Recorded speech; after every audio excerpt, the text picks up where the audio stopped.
ప్రార్థన చేసుకుందాం. ఇటు చుట్టూరు ప్రార్థనలు ఉన్నాయా? ఈ చుట్టూతా అబ్బా ఆశీర్వాదం మనకి. కళ్ళు మూసుకొని తలలో ఉంచండి, ప్రార్థన చేసుకుందాం. అందరూ కళ్ళు మూసుకొని తలలో ఉంచండి, ప్రార్థన చేసుకుందాం.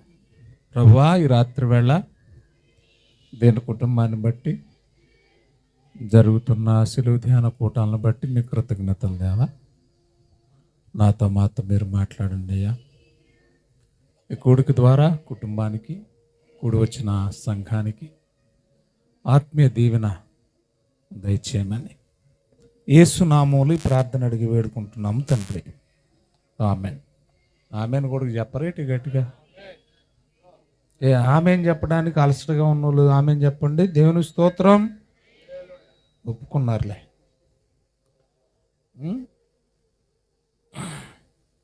ఆమెను చెప్పడానికి కూడా ఆయాసంగా ఉందమ్మా. సరే, ఈరోజు కూడా ఒక మంచి సందర్భాన్ని మనం నేర్చుకుందాం. నేను గతంలో పరిశుద్ధాత్మను గురించిన కొంత వివరణ నేను మీకు ఇచ్చాను. పరిశుద్ధాత్మ వరము, పరిశుద్ధాత్మ వరములు. వినండి జాగ్రత్తగా. పరిశుద్ధాత్మ వరము, పరిశుద్ధాత్మ వరములు. వరము అంటే ఏంటి? పరిశుద్ధాత్మను మనం పొందుకోవడమే వరం. వరాలంటే ఏంటి? ఆ పొందుకున్న పరిశుద్ధాత్మ ద్వారా చెప్పండి చేసే అద్భుతాలు, మహాత్యాలు, మహత్క్రియలు, సూచిక్రియలు, స్వస్థతలు, భాషలు కదా, ప్రవచించే వరం, వివేచన వరం, ఇవన్నీ పరిశుద్ధాత్మ ద్వారా ఒక వ్యక్తిలో జరిగే వాటిని ఏమంటాం మనం? వరాలు. వరము అనేది అందరికి ఇవ్వబడిందని నేర్చుకున్నాం. బాప్తిస్మం పొందిన ప్రతి ఒక్కరూ, నా హమ్మింగ్ వస్తుంది చూడు, బాప్తిస్మం పొందిన ప్రతి ఒక్కరు ఏం పొందుకుంటారు? పరిశుద్ధాత్మ అనే వరాన్ని అందరూ పొందుకుంటారు. కానీ వరాలు అనేవి అందరికీ ఇవ్వలేదు. ఎవరికి ఇచ్చాడు దేవుడు? ప్రారంభంలో కేవలం అపోస్తలులకు మాత్రమే దేవుడిచ్చాడు. ఇంకా ఎవరికి ఇచ్చాడు దేవుడు? ఎవరి మీదైతే అపోస్తలులు చేతులు పెట్టి ప్రార్థన చేస్తారో వారికి మాత్రమే వచ్చినాయి. వాళ్ళెవరు? 6వ అధ్యాయము అపోస్తలుల కార్యాల్లో తీకండి. సంఘంలో భోజనం పంచిపెట్టే కార్యక్రమానికి నియమింపబడిన 7గురికి మాత్రమే ఆ వరాలు వచ్చాయి. ఎందుకంటే వారి మీద అపోస్తలులు ఏం చేశారు? చేతులుంచి ప్రార్థన చేశారు కాబట్టి. అందులో స్టెఫెన్ ఉన్నాడు, అందులో సువార్తికుడైన ఫిలిప్పు ఉన్నాడు కదా, రైట్. ఇంకా ఎవరికి ఉన్నాయి అని అంటే అపోస్తుడైన పౌలు గారికి కూడా ఉన్నాయి. ఎందుకంటే ఆయన ఎవరు? అపోస్తుడు కాబట్టి. ఇంకా ఎవరికి ఉన్నాయి ఈ వరాలంటే తిమోతి మీద ఆయన చేయబెట్టి ప్రార్థన చేశాడు కనుక కృపావరాలు ఎవరికి కూడా వచ్చాయి? తిమోతికి కూడా వచ్చాయి. కృపావరాలన్నా పరిశుద్ధాత్మ వరాలన్నా ఒకటే. ఇంకా ఎవరెవరికి వచ్చాయంటే ఒకనొక సందర్భంలో పౌలు గారు 12 మంది మీద చెయ్యెట్టి ప్రార్థన చేశాడు. మొత్తానికి ప్రారంభ శతాబ్దంలో ఎంతమందికి ఉన్నాయి ఈ వరములు అని అంటే మొత్తం 33 మంది లెక్కొచ్చారు. ఇది మొదటి ఎపిసోడ్. ఎంతమంది వచ్చారు మీకు మరి ఎంతమంది గుర్తుందో ఈ పాఠం? మొత్తం ఎంతమందికి ఉన్నాయి వరాలు? 33 మంది. అందులో ఆ ఎపిసోడ్లోనే అపోస్తలుల చేతుల నుంచి ప్రార్థన చేస్తే వరాలు వస్తాయి. ప్రార్థన చేయించుకొని వరాలు పొందుకున్న వాళ్ళు మళ్ళీ ఇంకొకళ్ళ మీద చేతులు పెడితే వరాలు రావు. ఇంతవరకు క్లారిటీగా ఉంది కదా మీకు? రైట్. అందుకనే అపోస్తలులతోనే అదేమైపోయింది? అది ఆ వరాలు అపోస్తలులతో ఏమైపోయినాయి? ఆగిపోయింది. అర్థమవుతుంది మీకు? ఈ రాత్రి మనకు అర్థం కావాల్సింది ఏంటంటే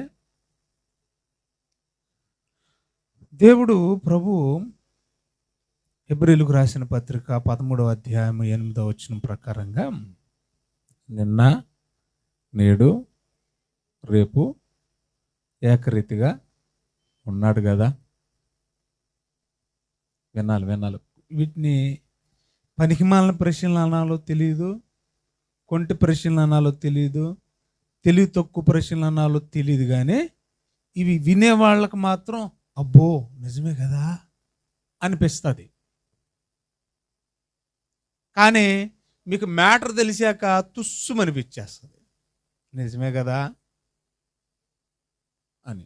ప్రశ్న ఏంటంటే, అదేంటండి అపోస్తులకే ఇవి పరిమితమా? వాళ్ళు చచ్చిపోయారు కదా, వాళ్ళు ఇప్పుడు లేరు కదా ఎవరి మీద చేయటి ప్రార్థన చేయడానికి, అంటే వాళ్ళతోనే పోయినాయా? మరి దేవుడు నిన్న నేడు రేపు ఒకే రీతిగా ఉన్నాడు కదా. ఆ రోజు వరాలు ఇచ్చిన దేవుడు ఈరోజు ఇవ్వడా? ఎందుకు ఇవ్వడు? నిన్న నేడు రేపు కూడా ఒకేలా ఉన్నాడు కదా. అర్థమవుతుందా నా భాష మీకు? ఆ రోజు చేతులెట్టి ప్రార్థన చేస్తే వరాలు వచ్చినప్పుడు ఈరోజు ఎందుకు రావు? అప్పుడు చేసిన దేవుడు ఇప్పుడు చేయడా? మళ్ళీ పాటలు మనమే పాడతాం, మారని దేవుడవు నీవే పాడతామా లేదా? మారడైనా. కాబట్టి అప్పుడు జరుగుతున్నాయి, జరిగినాయి, ఇప్పుడు కూడా జరుగుతాయి అనేది ఒక ప్రశ్న. ఇది లాజిక్ ప్రశ్న అనుకుంటారు, ఎంత చెత్త ప్రశ్న చెబుతా, కంగారు పడకండి.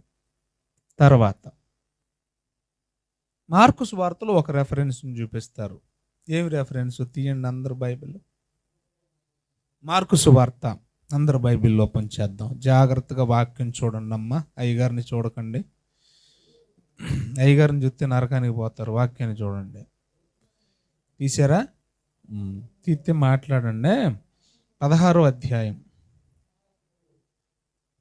15వ వచనం. మరియు మీరు సర్వలోకమునకు వెళ్ళి సర్వ సృష్టికి సువార్తను ఎవరికి? మనకు చెప్పాడా? ఎవరికి చెప్తున్నాడు? అక్కడ ఎంతమంది ఉన్నారు? ఎంతమంది ఉన్నారమ్మా? అదేంటమ్మా అలాగున్నారు? 12 మందే కదా. ఎప్పుడు చెబుతున్నాడు ఆయన? చదవండి. నమ్మి బాప్తిస్మం పొందినవాడు రక్షించబడును, నమ్మని వానికి. ఆ పదాలు ఎన్నిసార్లు కనపడుతున్నాయి? నమ్మి నమ్మి నమ్మి అనేది ఒకసారి మీరు బాగా ఆలోచించండి. నమ్మి నమ్మి అనే ఎక్కువ సార్లు కనబడుతున్నాయా మీకు బైబిల్లో? 17వ వచనం, నమ్మిన వారి వలన అండర్లైన్ చేయండి, ఈ సూచక్రియలు కనబడును. సూచక్రియలు ఏంటంటే దయ్యాలు అలగొడతారు, కొత్త భాషలు మాట్లాడతారు, పాములు ఎత్తి పట్టుకుంటారు, విషం లాంటిది దాగినా కూడా వాళ్ళకి ఏం కాదు, రోగుల మీద చేతులు ఉంచినప్పుడు స్వస్థత నొందుతారు అని చెప్పాను. చాలమ్మా, వింటున్నారా? నమ్మిన వాళ్ళు ఏం చేస్తారట? ఏమన్నాడు? సర్వలోకానికి వెళ్ళి సర్వ సృష్టికి సువార్త ప్రకటించండి, నమ్మి బాప్తిసం పొందినవాడు రక్షించబడతాడు. నమ్మి బాప్తిసం పొందినవాడు ఏమవుతాడు? అలా నమ్మినోడు వల్ల ఏం జరుగుతాయంట? నా మాట బాగా వినండి, నేను కొన్ని స్ట్రెచ్ చేసి చెప్తాను, కొన్ని ఎంఫసైజ్ చేసి చెప్తాను, ఎందుకంటే నొక్కి ఒక్కానిస్తాను, ఎందుకంటే మీకు అర్థం కావాలి. నమ్మినోళ్ళ వలన ఏం జరుగుతాయంట? నమ్మినోళ్ళ వల్ల ఏం జరుగుతాయంట? లిస్ట్ నేను చదువుతాను చూడండి. సూచక్రియలట. అవి ఏంటి? ఎలాగంటే దెయ్యాలు అల్లగొట్టడం, కొత్త భాషలో మాట్లాడడం, పాములు కూడా పట్టుకుంటారు, విషం లాంటిది తాగినా చచ్చిపోరు, వాళ్ళు రోగుల మీద చేయబెట్టి ప్రార్థన చేస్తే రోగాలు పోతాయి. ఎవరి వల్ల జరుగుతాయి అంటే ఇలాంటివన్నీ? ఏమండి? నమ్మిన వాళ్ళ వలన, నమ్మిన వారి వలన. ఓకే, బాప్తిస్మాన్ని పక్కనెట్టండిలే కొంచెంసేపు. నమ్మిన వాళ్ళు లేదా నమ్మకం లేదా విశ్వాసం ఏదైనా పర్లా, విశ్వసించిన వాళ్ళన్నా నమ్మిన వాళ్ళన్నా ఒకటి. ఈ విశ్వసించిన వారి వల్ల, ఆయన నమ్మిన వాళ్ళ వల్ల ఏమవుతాయంటే ఇవన్నీ జరుగుతాయంట. ఇప్పుడు డైరెక్ట్గా వీళ్ళు ఏమంటారంటే, ఇదిగో బైబిల్లో ఉంది కదా, అపోస్తులతోనే పని లేదు, వాళ్ళ నెత్తి మీద చెయ్యట్టి ప్రార్థన చేయక్కర్లేదు. ప్రభువే డైరెక్ట్గా చెప్తున్నాడు. ఏమని? నమ్మిన వారి వలన ఈ జరుగుతాయని ఉందా లేదా? నమ్మిన వాళ్ళ వలన ఏమవుతాయంట? ఇది జరుగుతాయని ఉంది. ఇక్కడ కూర్చుని మీరందరూ యేసు ప్రభువుని నమ్మినోళ్ళ కాదా? ఏమ్మా, మరి మీరెందుకు చేయలేకపోతున్నారు? రేపు మాట్లాడుతానండి, అయ్యగారు డొక్కలో నొప్పి వచ్చేస్తుంది, నా దగ్గరికి ఎందుకు వస్తున్నారు మీరు? మీకు ఉన్నాయి కదా వరాలు, నమ్మితే ఏముంటాయంట? ఈ వరాలు ఉంటాయంట. అవునా లేదా? మీరు నమ్మినోళ్ళ కాదా? ఏమ్మా మాట్లాడండి అమ్మా. అయితే మీకు కూడా ఏముండాలి? దేవుడు పక్షపాతి కాడు కదా, మరి మీకు కూడా ఈ వరాలు ఉండాలి కదా, మీకు ఎందుకు లేవు అని అడుగుతున్నా. 2 ప్రశ్నలు వేస్తున్నారు. ఏమని? దేవుడు నిన్న నేడు రేపు ఒకేలాగా ఉన్నాడండి, అప్పుడు చేసిన దేవుడు ఇప్పుడు కూడా చేస్తాడండి. పైపెచ్చి యేసు ప్రభు అన్నాడు, ఏమన్నాడు? నమ్మితే చాలు, నమ్మిన వాళ్ళ వలన ఈ క్రియలు జరుగుతాయి అన్నాడు కదా. జరగమంటారేంటి అని దొంగలు, బైబిల్ని అడ్డం పెట్టుకుని బ్రతికే దొంగలు మాట్లాడే మాటలు వినాలమ్మ జాగ్రత్తగా. నేను ఈ మొత్తానికి ఎపిసోడ్లో చెప్పదలసింది ఏంటంటే, మోసపోకండి. ఏ పోవద్దు? మోసపోవద్దు. దయచేసి ఎట్టి పరిస్థితుల్లో కూడా మీరు మోసపోవద్దు. ఒక పక్కన రెండోది చాలా బాధేస్తూ ఉంటుంది. ఇలాంటివి చూస్తున్నప్పుడు దైవ కార్యక్రమాలను ఆదరించే వాళ్ళు కూడా ఎక్కువ. ఇలాంటివి జరిగే దగ్గర జనం ఎక్కువ ఉంటారు. అది ఎందుకు అని అంటే, అది దైవ కార్యక్రమం అని అలాంటి కార్యక్రమాలను ఆదరించే వాళ్ళ సంఖ్య ఎక్కువ. ఇలా కూర్చోబెట్టి చక్కగా పిన్ టు పిన్ను వాక్యం తర్వాత వాక్యం చూపిస్తూ మీ కళ్ళు తెరిపిస్తున్నాం అనుకోండి, చిచి ఈడు పాస్టర్ అంట, వీడు పరిశుద్ధాత్మని వ్యతిరేకిస్తున్నాడు, స్వస్థత లేవంటున్నాడు, ఎవరైనా అలాంటి వరాలు ఉన్నా కూడా అలాంటి వాళ్ళని నీచంగా కించపరిచి మాట్లాడుతున్నాడు, వీడు పాస్టర్ అవుతాడా అని అంటారు. ఎందుకంటే మరి వాళ్ళ వ్యాపారానికి గండిపడిపోతుంది కదా. మరొక పక్కన ఎక్కువ ఏం జరుగుతుందో తెలుసా? ఒకసారి బైబిల్ తీద్దాం అందరం. పేతురు రాసిన 2వ పత్రిక 2వ అధ్యాయం 1వ వచనం చూడండి. మరియు పేతురు రాసిన 2వ పత్రిక 2వ అధ్యాయం 1వ వచనం, మరియు అబద్ధ ప్రవక్తుల ప్రజల్లో ఉన్నారంట. ఎప్పటికీ? ఆ మొదటి శతాబ్దంలోనే. ఇప్పుడు 2000 సంవత్సరాలైంది. ఇప్పుడు ఎన్నో సంవత్సరం ఇది? 2026 పక్కనెట్టేసేయండి. మొదటి 100 సంవత్సరాల్లోనే ఎవరున్నారట? మాట్లాడరేటమ్మా మీరు. దొంగ పాస్టర్లు ఉన్నారంట. మరి ఇప్పటికి ఎక్కువ అవుతారా తక్కువ అవుతారా? మరి ఎంత జాగ్రత్తగా ఉండాలి మనం. అటువలే మీలోనే ఉన్నారంటున్నాడు చూడండి. క్రైస్తవుల్లోనే ఉన్నారంట. క్రైస్తవుల్లోనే ఎవరున్నారు? దొంగ బోధకులు ఉన్నారు అన్నాడు. బోధకులు అన్నాడా లేదా? వీళ్ళు ఏం చేస్తారంటే ఈ దొంగలు అని అంటే, బైబిలే చూపిస్తారు. 2 వచనాలు నేను చూపించిన బైబిల్లోయే కదా. హెబ్రీలకు రాసిన పత్రిక 13:8 బైబిల్లోదేనా? మార్కు సువార్త 16:15 బైబిల్లోదేనా? అయ్యో చూపించేమంటున్నారు? నిన్న నేడు రేపు ఒకేలాగా ఉన్నాడు దేవుడు. అప్పుడు చేసినోడు ఇప్పుడు చేయడా? మారని దేవుడు, మార్పు లేని దేవుడు అంటాడు. మళ్ళీ ఏమంటాడు? ఆ మార్కు సువార్త చూపించి, నమ్మిన వారి వలన అందరి వలన ఏమవుతాయి? ఇవి జరుగుతాయి. నేను నమ్మాను, అందుకే దేవుడు నా ద్వారా చేస్తున్నాడు. మీకు ఆ నమ్మకం లేదు, ఆ విశ్వాసం లేదు అంటాడు. బైబిలే చూపిస్తాడు. దొంగోడు ఏం చేస్తాడు? మిమ్మల్ని మోసం చేస్తాడు. ఆ 2 వచనాలు తప్ప వాడికి ఏం తెలియవు. మీకు ఆ 2 కూడా తెలియవు కాబట్టి మీరేం చేస్తారు? నిజమేనండి గారండి, బాబయ్య స్తోత్రం స్తోత్రం స్తోత్రం అంటారు, అంతే. నమ్ముతారు, అంతే. మోసపోతారు. దొంగలు ఉన్నారు, జాగ్రత్త. వీళ్ళు ఎలాంటి వాళ్ళు అంటే, ఇదంతా ఈ చీప్ ట్రిక్స్ ఎందుకు చేస్తున్నారంటే, వీళ్ళు తమ్మును కొనిన మనల్ని ప్రభు రక్తం ఇచ్చి కొన్నాడా లేదా? కొన్నాడు. అలాంటి ప్రభు శిలువ త్యాగాన్ని కూడా విసర్జించుచు తమకు తామే శీఘ్రముగా నాశనము కలుగు చేసుకొనుచు ఏం చేస్తున్నారు చూడండి. వాళ్ళ గొయ్యి వాళ్ళే తీసుకుంటున్నారట. నాశనకరముగు భిన్నాభిప్రాయాలు. వాళ్ళు చెప్పే బోధ ఏంటట? మిమ్మల్ని నాశనం చేసే బోధది. భిన్నమైన అభిప్రాయాలు. ఆ, రహస్యంగా బోధించుచు మరియు అనేకులు వారి ప్రోకిరీ శాస్త్రలను. ఒక సంఘం ఉందంట హైదరాబాద్లో, టచ్ అంటాడట, పరిశుద్ధాత్ముడు మన మధ్య సంచరించుతున్నాడు అంటాడట. అంతే, ఆడ ఆహా అనగానే ఇక మొత్తం భాషల్లో మాట్లాడాలి. ఆడ హింట్ ఇచ్చినట్టు ఓహో అన్నాడంటే ఏం చేసినట్టు, హింట్ ఇచ్చినట్టు. ఆ భాషల్లో మాట్లాడకపోతే అట్లయితే నీలో పరిశుద్ధాత్ముడు లేడు. ఒకడంట పాస్టర్ గారి దగ్గరికి వచ్చి, ఊరికి భాషలో మాట్లాడాలంటే మరి ఇంకేం గుర్తుకొత్తలేదు వాడికి, పాత బ్రాండ్ గుర్తుకొచ్చినట్టుంది. ఆ విస్కీ విస్కీ విస్కీ అంటున్నాడంట. వాడి బ్రాండ్ గుర్తుకొచ్చినాడు, ఓ బిస్కీ బిస్కీ బిస్కీ అంటున్నాడు అంటాడు. ఎంత అవమానం అండి. మొగుడిది ఎట్లాక ఇంకొక ఆవిడ ముందుకు వచ్చి నీ అబ్బా నీ అబ్బా నీ అబ్బా షబ్బా నీ అబ్బా షబ్బా అంటున్నాడు. ఎంత దారుణం అండి ఇదంతా. ఎందుకు పోకిరి పళ్ళండి.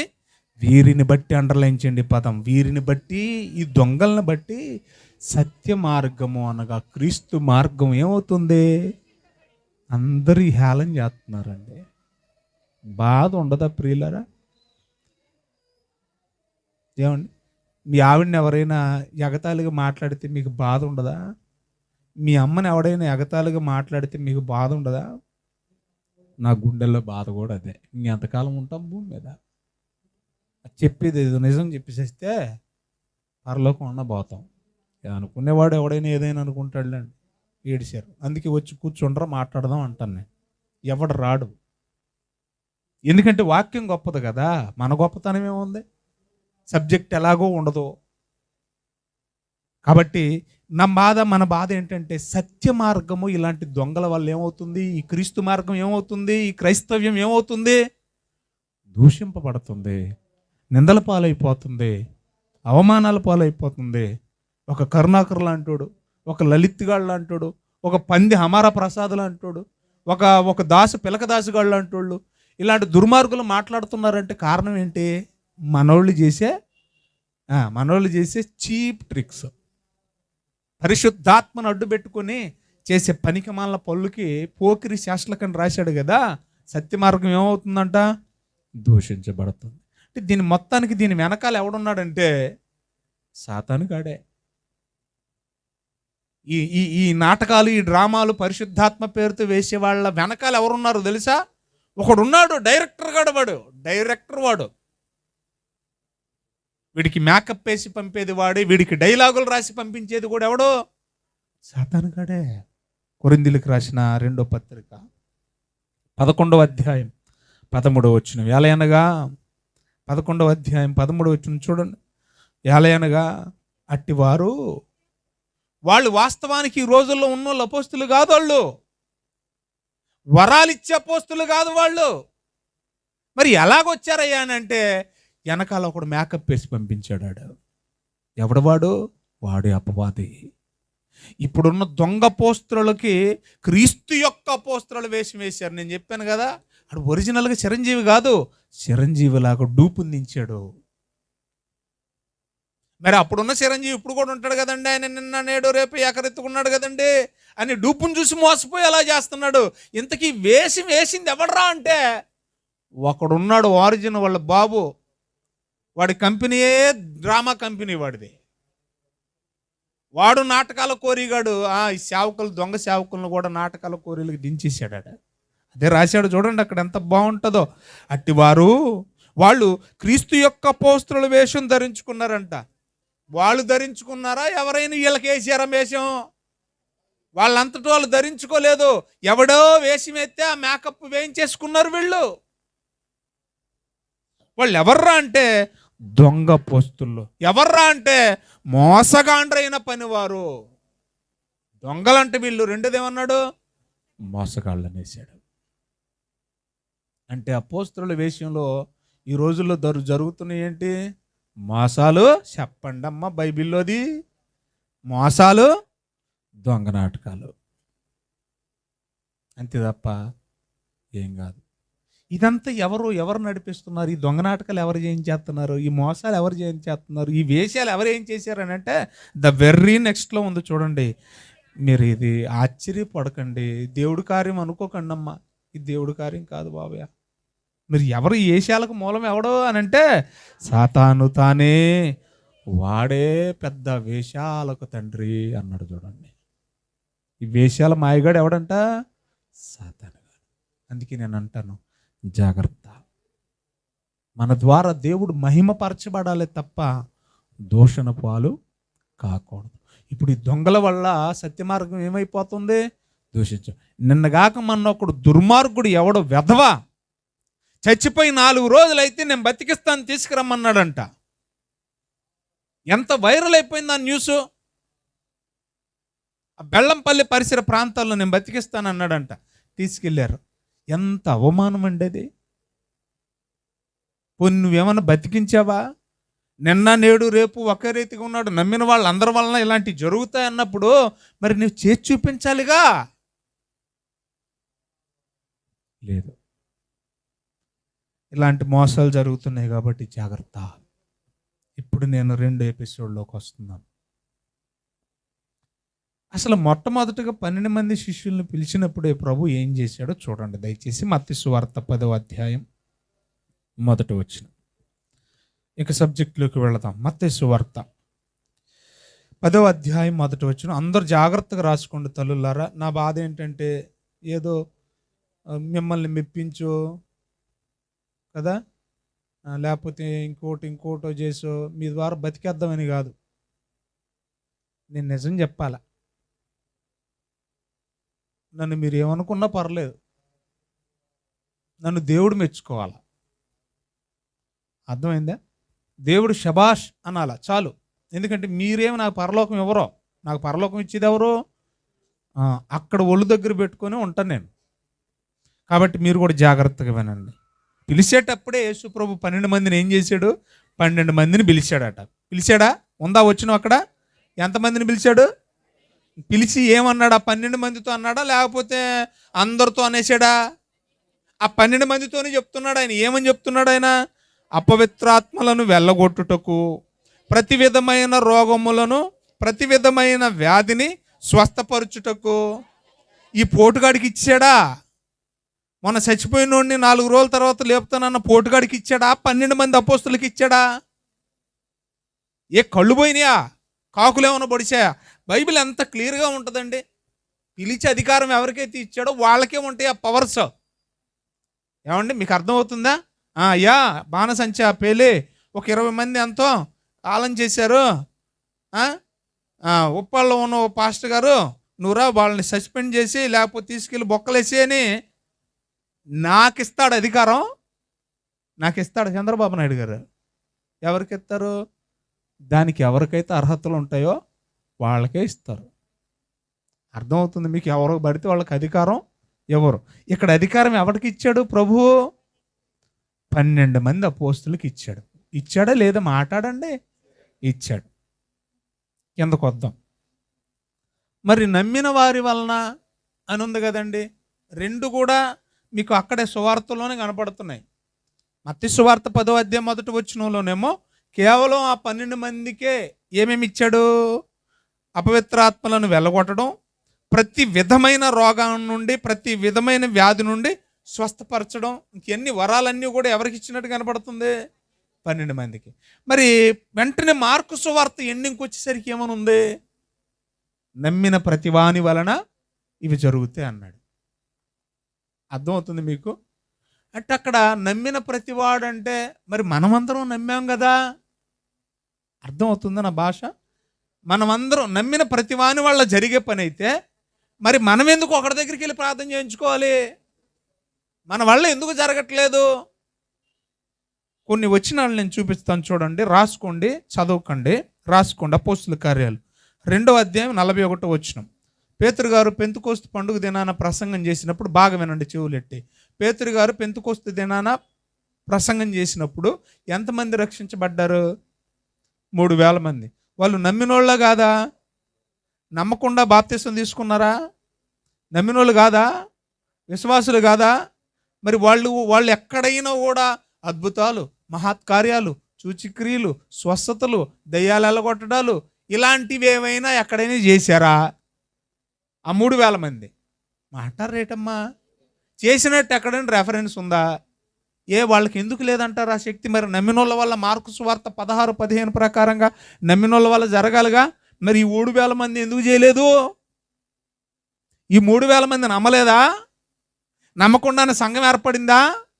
మరి ఆ 3,000 మంది ఎందుకు చేయలేదు అంటే నమ్మినోళ్ళ వల్ల అంటే అయితే దాని అర్థం ఏదో ఉండాలా, అంతే కదా. ఇంకా కొంచెం మనం ముందుకు వెళదాం. అదే అపోస్తుల కార్యాలు 4వ అధ్యాయం 4వ వచనం. వాక్యము వినిన వారిలో అనేకులు నమ్మిరి. ఎంతమంది అంటే ఇక్కడ ఇందాక మనం చదువుకున్నది 3,000. ఇక్కడ ఎంతమంది నమ్మారు? నమ్మిన వారి వలన జరుగుతాయి అన్నాడు కదా. మరి మార్కు సువార్తలో జరగాలి కదా. వీళ్ళందరూ నమ్మిన వాళ్ళని చూపిస్తుందని నేను. అనేకులు నమ్మారు. ఆ అనేకుల్లో కేవలం పురుషుల సంఖ్య ఎంతో తెలుసా? 5,000 మంది. ఎంతమంది? 5,000 మంది.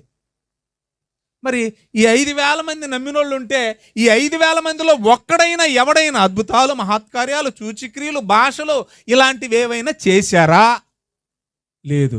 మరి నమ్మినోళ్ళ వలన జరుగుతాయి అన్నప్పుడు ఈ నమ్మిన 5,000 మంది ఎందుకు చేయలేకపోయారు? వీళ్ళు నమ్మారు కదా, మరి వీళ్ళకు కూడా ఉండాలి కదా. వీళ్ళు ఎందుకు చేయలేదు? ఎక్కడ చేసినట్టు ఆధారాలు లేవు. ఎందుకు చేయలేదు అంటారు? లేదా పవరో? ఇంకా మనం ముందుకు వెళదాం. అపోస్తుల కార్యాలు మీ అందరికీ బాగా తెలుసు. 8వ అధ్యాయము 35వ వచనం. అపోస్తుల కార్యాలు తీసారా? ఈ సందర్భం చెప్తాను, మీరు ఇంటికి వెళ్ళి చదవండి. 35 నుంచి 38 వరకు రాసుకోండి. సువార్తికుడైన ఫిలిప్పు ఐథియోపియా అనే దేశం, ఆ దేశం మీద రాణి కందాకే, ఆమె ధనాగారం అంతటి మీద ఈయన అధిపతిగా ఉన్నాడు. నపుంసకుడు మీకు తెలుసు.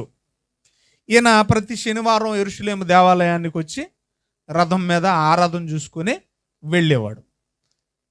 వెళుతూ ఉన్నప్పుడు యెషయా గ్రంథం 53వ అధ్యాయపు ప్రతి అప్పుడు దొరికింది ఆయన చేతికి. అది చదువుకుంటూ వెళుతున్నాడు, కానీ చదివింది అర్థం కావట్లేదు. ఆ సంగతి పరిశుద్ధాత్మ ద్వారా ప్రేరేపించబడిన వాడు ఈ సువార్తికుడైన ఫిలిప్పు. మీకు తెలుసు కదా, ఫిలిప్పు సమరయ్యకి వెళ్ళాడని చెప్పాను కదా. గారడీవాడైన సీమోన్ని ఎండగట్టినోడు ఈ ఫిలిప్పే. కాబట్టి ఈ ఫిలిప్ ఏం చేశాడంటే రథం వెంట పరిగెత్తి, ఏమయ్యా మరి నువ్వు చదువుతుంది నీకు అర్థం అవుతుందంటే అప్పుడు అన్నాడు ఆయన, ఎవడొకడు దారి చూపిస్తేనే కానీ మరి అర్థం కాదు కదండి బాబు, దీని అర్థం ఏంటి, దీని భావం ఏంటి? బొచ్చు కత్తిరించు అని ఎదుట గొర్రెపిల్ల మౌనంగా ఉన్నట్లు ఆయన మౌని అయి ఉండి నేను వ్రాయబడింది.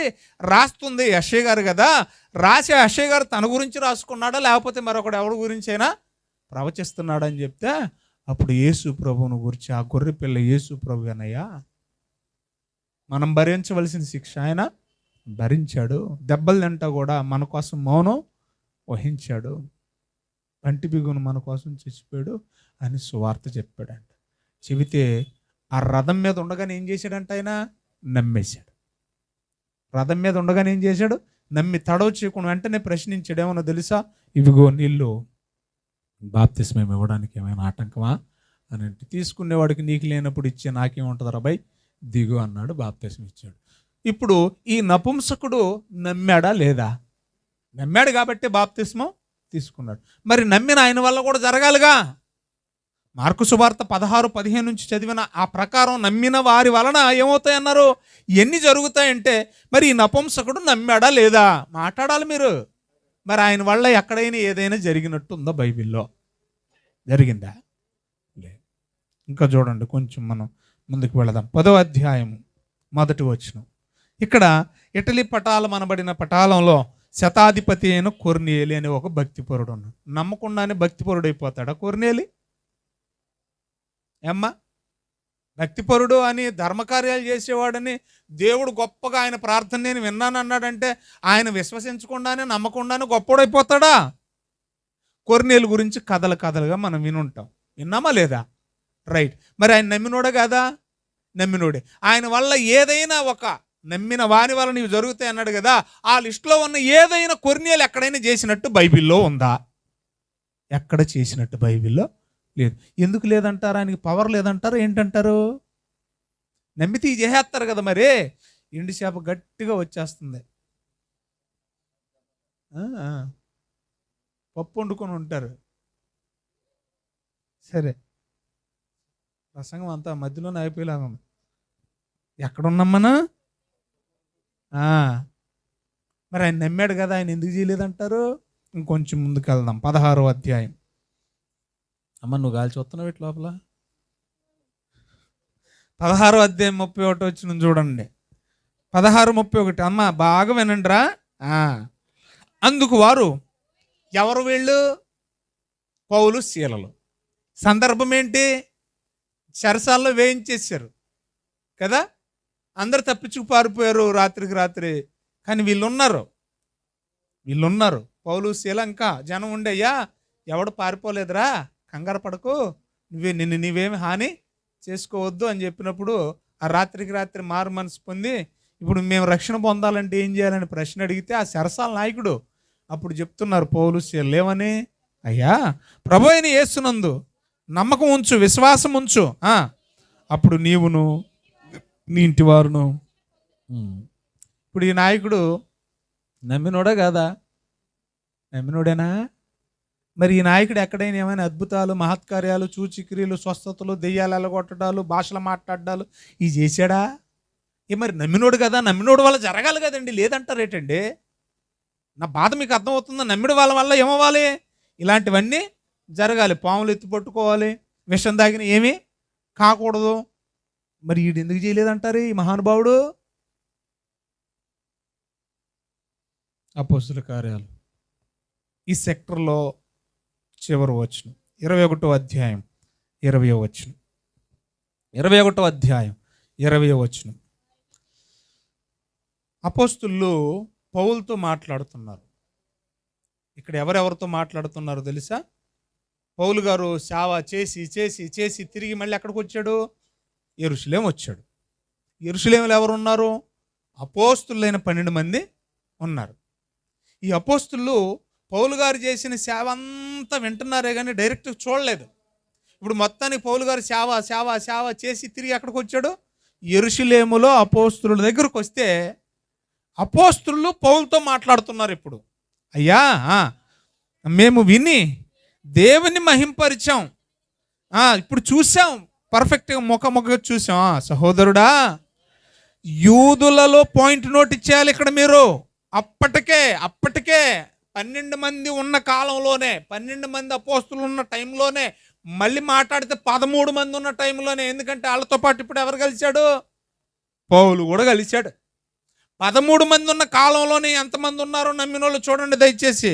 అప్పటికే యూదుల్లో విశ్వాసులంటే నమ్మినోళ్ళేనా కాదా? నమ్మినోళ్ళు ఎంతమంది ఉన్నారంటే ఎన్ని వేల మంది ఉన్నారో చూచుచున్నావు కదా పౌలా. ఎంతమంది ఉన్నారు నమ్మినోళ్ళు? వేల మంది. ఎప్పుడు మనం ఆ మాట ఉపయోగిస్తాం? లెక్క పెట్టడానికి అలవి కానప్పుడు ఏమంటాం? చాలామంది, వేలల్లో, లక్షల్లో అంటాం. అప్పటికే నమ్మినోళ్ళు ఎంతమంది ఉన్నారంట? లెక్క పెట్టినంతమంది ఉన్నారు. మరి వాళ్ళు ఎవరు చేసినట్టు మనకు కనపడటం లేదే. అయితే అక్కడ అపార్థం చేసుకున్నారండి వాక్యాన్ని. నమ్మినోళ్ళు అంటే ఎవరు? ఎందుకు ఎవరు నమ్మలేదు? ఇప్పుడు ఆ సందర్భానికి మనం వెళదాం. 16వ అధ్యాయం. అక్కడి నుంచి కదా మనం వచ్చాం. మార్కు సువార్త. నమ్మిన వారి వల్ల ఇవి జరుగుతాయి అన్నాడు కదా. ఆ 16వ అధ్యాయంలో అసలు నమ్మనోళ్ళు ఎవరు? నమ్మనోళ్ళు ఎవరు? వాళ్ళ గురించి మాట్లాడుతున్నాడు. నమ్మలేదు కాబట్టి మీరు నమ్మితే ఇవి జరుగుతాయి అన్నాడండి. అక్కడ నమ్మనోళ్ళు ఎవరు? ఎక్కడ? 16వ అధ్యాయంలో నమ్మనోళ్ళు ఎవరో తెలియాలి. అంతే తప్ప తడిమేసుకోకూడదు. ప్రతీది మనకేని అప్లై చేసుకోకూడదు. వాక్యాన్ని చాలా జాగ్రత్తగా కాలానుగుణంగా పరిశీలించాలి. అవి అపోస్తులకి ఇచ్చిన వరాలైతే వాళ్ళు ఇప్పుడు భూమి మీద లేకపోతే మన నెత్తిని చేయటి ప్రార్థన చేయడానికి ఇప్పుడు నీకు ఎలాగొచ్చాయి? పోనీ నీకు సపరేట్గా ఇప్పుడు ఇవ్వడానికి ఏమైనా అవసరం ఉందా వాటితో? అది కూడా చూద్దాం, అన్నీ చూద్దాం. బైబిల్లో చాలా క్లియర్గా ఉంటుంది. తీసారా? ఆదివారం తెల్లారుతుందంట. 9వ వచనం. ఆదివారం ఏమవుతుందట? తెల్లవారుతున్నప్పుడు యేసు లేచాడు. యేసు లేచాడు అంటే ఏంటి? నిద్ర లేచాడు కాదు, సమాధిలో నుంచి లేచాడు. అర్థమవుతుంది మీకు? బ్రతికుండగానే శిష్యులతో ఏమని చెప్పాడు? వరి ఈ ఎదవలు చంపేస్తారా నన్ను, కానీ నేను ఖచ్చితంగా 3వ రోజు తిరిగి లేస్తానని చెప్తా ఉన్నాడు శిష్యులకి. నమ్మాలా లేదా? వీళ్ళు వెనకాల ముడ్డెనకాల తిరిగేది వాళ్ళే కదా. వాళ్ళకి చాలాసార్లు చెప్పాడు ఏమని? నన్ను చంపేస్తారు కానీ నేను 3వ దినాన లేస్తాను. మరి నమ్మాలా వద్దా? నమ్మాలా వద్దా? ఎవరు నమ్మాలా? అర్థమవుతుంది ఇప్పుడు. కోత కోత ఎక్కుతుంది అక్కడ. ఎవరు నమ్మలేదు అనేది మీకు బాగానే ఎక్కుతుంది.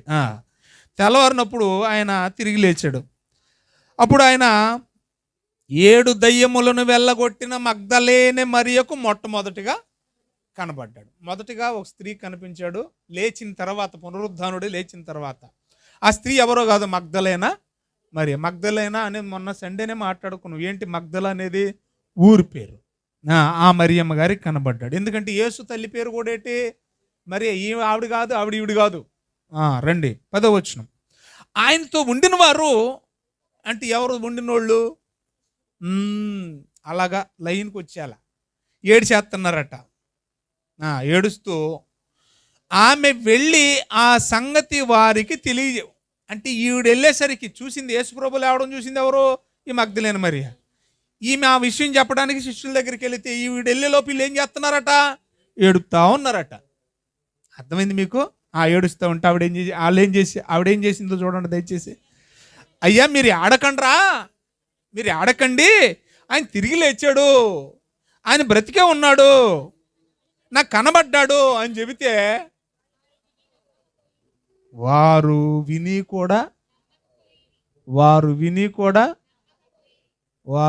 కూడా ఆవిడ చెప్పింది విని కూడా నమ్మంది ఎవరక్కడ? బాగుందా? క్లియర్గా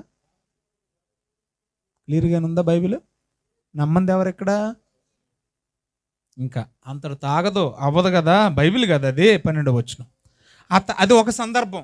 ఆవిడ చెప్పినా కూడా నమ్మంది ఒక సందర్భం. తిరిగి లేచాకే కదా, అది ఒక సందర్భం. కంటిన్యూషన్ 12వ వచనం. ఆ తర్వాత ఇంకొక రోజు వారిలో ఇద్దరు, పోనీ అదే రోజు అనుకో, ఏదో ఒక రోజు వారిలో ఇద్దరు ఒక పల్లెటూరికి నడిచి పోవచ్చుండగా, ఎమ్మాయి మార్గము, అది ఎమ్మాయి మార్గము గుండా ఇద్దరు నడిచిపోవచ్చుండగా ఆయన మారు రూపము గలవాడి వాళ్ళకి ప్రత్యక్షమయ్యాడు. 13వ వచనం.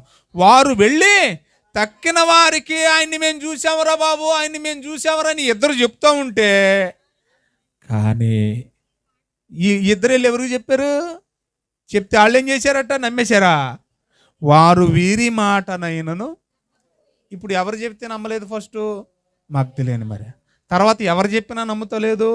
ఆ అమ్మాయి మార్గాన్ని వెళుతున్న వారిలో ఇద్దరు కనపడి ఆయన ప్రత్యక్షపరుచుకున్న వాళ్ళు వచ్చి, ఆ ఇద్దరు వచ్చి చెప్పినా కూడా నమ్మట్లా. 3వ సందర్భం కంటిన్యూ చేయండి. 14వ వచనం. పిమ్మట 11 మంది శిష్యులు అంటే ఒకడేమయ్యాడు? చచ్చాడు. యేసు ప్రభు పునరుద్ధానుడే లేచిందాక ఉన్నాడేటి? చచ్చాడు. కాబట్టి 11 మంది శిష్యులు భోజనమునకు కూర్చున్నప్పుడు ఆయన వారికి ప్రత్యక్షమై తాను లేచిన తర్వాత తన్ను చూసిన వారి మాట నమ్మనందున, తనను చూసి చెప్పినా కూడా నమ్మనందున, నేను లేచింది పునరుద్ధానుడయింది కళ్ళారా చూసి వీళ్ళతో చెప్పినా 12 మందితో ఏం చేస్తలేదంటాళ్ళు? నమ్మట్లేదు. నమ్మనందువలన ఆ 12 మంది అపనమ్మిక నిమిత్తము, వారి హృదయ కాఠిన్యము నిమిత్తము. ఇప్పుడు నమ్మనోళ్ళు ఎవరు అక్కడ? వారి కఠిన హృదయులారా, నమ్మని దౌర్భాగ్యులారా, మీరు నమ్మితే మీ వల్ల ఏం జరుగుతాయి? ఇందాక లిస్ట్ చదివేసేయండి. మీరు నమ్మితే మీ వల్ల ఏం జరుగుతాయి? సూచిక్రియలు, దయ్యాలు ఎల్లగొట్టబడతాయి, కొత్త భాషలు, పాములు ఎత్తి పట్టుకుంటారు, మరణకరమైంది ఏది మిమ్మల్ని హాని చేయదు. రోగుల మీద మీరు చేతులు పెడితే దెయ్యాలు పారిపోతాయి అన్నాడా? అంటే ఎవరి వల్ల జరుగుతాయని చెప్పాడు? అంతేగాని నమ్మిన వాళ్ళు అందరి వల్ల కాదు అక్కడ. మరి మనం నేను నమ్మలేదేంటి, నా వల్ల జరుగుతలేదు ఎందుకని? అది కేవలం ఆ సందర్భం ఎవరి గురించి రాయించింది? అప్పటికి అపనమ్మికతో ఉన్న శిష్యులను గురించి. తర్వాత నమ్మారు కాబట్టే నమ్మిన వారి వల్ల జరిగాయా లేదా, అది మ్యాటరు. ఎంతవరకు క్లియర్ అయిందా? ఇప్పుడు మనకు అర్థం కావాల్సిన మరొక సందర్భం ఏంటి అని అంటే, జాగ్రత్తగా నిన్న నేడు రేపు ఒకటి అయిపోయింది క్లియర్గా. నమ్మిన వారి వలన అంటే మనం అందరం కాదు, అప్పటికి అపనమ్మకతో ఉన్న ఆ 12 మంది శిష్యుల గురించి. వాళ్ళు వచ్చి చెప్పినా, ఎవరు వచ్చి చెప్పినా నమ్మట్లేదు వాళ్ళు. మీరు నమ్మితే మీ వల్ల జరుగుతాయి అన్నది శిష్యుల గురించి. ఇప్పుడు ఇంకొకటి తేలాలి, అదేంటంటే నిన్న నేడు రేపు ఏకరీతిగానే యేసు ప్రభు ఉన్నాడు. ఇక్కడ ఒక చిన్న స్టేట్మెంట్ చేస్తాను జాగ్రత్తగా. దేవుడు ఏకరీతిగా ఉన్న మాట నిజమే అమ్మ, జాగ్రత్తగా పడగొట్టు. నువ్వు పడగొట్టావంటే కనీసం ఒక 10 మంది లేచిపోవాలా, అది కరెంట్ కదా. సరే వినండి, ఎక్కడున్నాం మనం? నిన్న నేడు రేపు ఒకేలాగా ఉన్నాడు కదా. అప్పుడు చేసినోడు ఇప్పుడు ఎందుకు చేయడంటే, అసలు దేవుడు ఏ విషయంలో ఒకటిగా ఉన్నాడనేది తెలియాలి మనకి. అర్థమవుతుంది మీకు? దేవుడు ఏ విషయంలో ఒకటిగా ఉన్నాడు ఏమ్మా? దైవత్వపు లక్షణాల విషయంలో ఒకటిగానే ఉన్నాడు. అర్థమవుతుంది మీకు? ఆయన నిన్న పరిశుద్ధుడే, ఈరోజు పరిశుద్ధుడే, రేపు పరిశుద్ధుడే. ఆయన నిన్న నీతిమంతుడే, ఈరోజు నీతిమంతుడే, రేపు నీతిమంతుడే. అంటే గుణ లక్షణాలు, దైవ లక్షణాల విషయంలో ఏ మార్పు లేదు. ఆయన ఎప్పుడు ఒకేలాగా ఉన్నాడు, అందులో సందేహం ఏమీ లేదు. కానీ నిర్ణయాల విషయంలో దేవుడు ఎప్పుడు ఒకేలా ఉండడు. మీకు నిర్ణయాలకి దైవ లక్షణాలకి తేడా తెలియలేదు అనుకోండి, చచ్చారే. దేవుడు నిర్ణయాలు తీసుకునే విషయంలో ఎప్పుడు నిన్న నేడు రేపు ఆయన నిర్ణయాలు తీసుకునే విషయంలో ఒకేలాగా ఉన్నాడని బైబిల్ ఎక్కడ ఉండదు. తెలుసా మీకు? కొన్ని సందర్భాలు చెప్తాను, జాగ్రత్తగా వినండి. దేవుడు మారడు అంటే దేవుడు తన గుణ లక్షణాల్లో దైవత్వంలో మార్పు ఏమీ ఉండదు. కానీ ఆయన తీసుకునే తీర్మానాల్లో ఏముంటుంది? మార్పు ఉంటుంది. ఆయన నిర్ణయాల్లో ఏముంటుంది? మార్పు ఉంటుంది. ఎగ్జాంపుల్గా చెప్తాను. వాస్తవానికి దేవుడు లెక్క రాసుకున్న ప్రకారం ఇసుకే ఆ రోజు చావాలా? ఇసుకే చావాలా లేదా చెప్పండి? చావాలి కాబట్టి రే బయట టైం అయిపోయింది, రా బయట టైం అయిపోయింది, పెట్టే సర్ది అన్నాడా లేదా? వాస్తవానికి ఆ రోజు చచ్చిపోవాలా? 15 సంవత్సరాల ఆయుష్ పొడిగించాడంటే నిర్ణయం మార్చుకున్నాడా లేదా మీరు చెప్పండి? మరి ఒకే రీతిగా ఉన్నాడు కదా దేవుడు. ఆయన అవునంటే అవును, కాదంటే కాదు కదా. మరి నిర్ణయం ఎందుకు మార్చుకున్నాడంటావు? ఆయన అవునంటే అవును, కాదంటే కాదు. కానీ ఆయన అనుకుంటే, అలాగని అవునంటే అవును కాదంటే కాదని చెప్పేసి చెడుకు దాన్ని ఆపాదించకూడదు. ఆయన అనుకుంటే పెంచాలనుకుంటే పెంచగలడు, తెంచాలనుకుంటే తెంచగలడు. దైవ నిర్ణయం, ఆ నిర్ణయాల్లో మార్పు ఉండొచ్చు. నువ్వెవడో ప్రశ్నించడానికి. దైవ లక్షణాల్లో మార్పు ఉండదు, దైవ నిర్ణయాల్లో ఖచ్చితంగా ఏముంటుంది? మార్పు ఉంటుంది. అందుకే ఇక్కడ ఈ సందర్భం. మరి యోనా సందర్భంలో వాస్తవానికి యోనా గ్రంథం మనం చదువుతుంటే నినివే పట్టణస్తులను ఏం చేసేయాలి?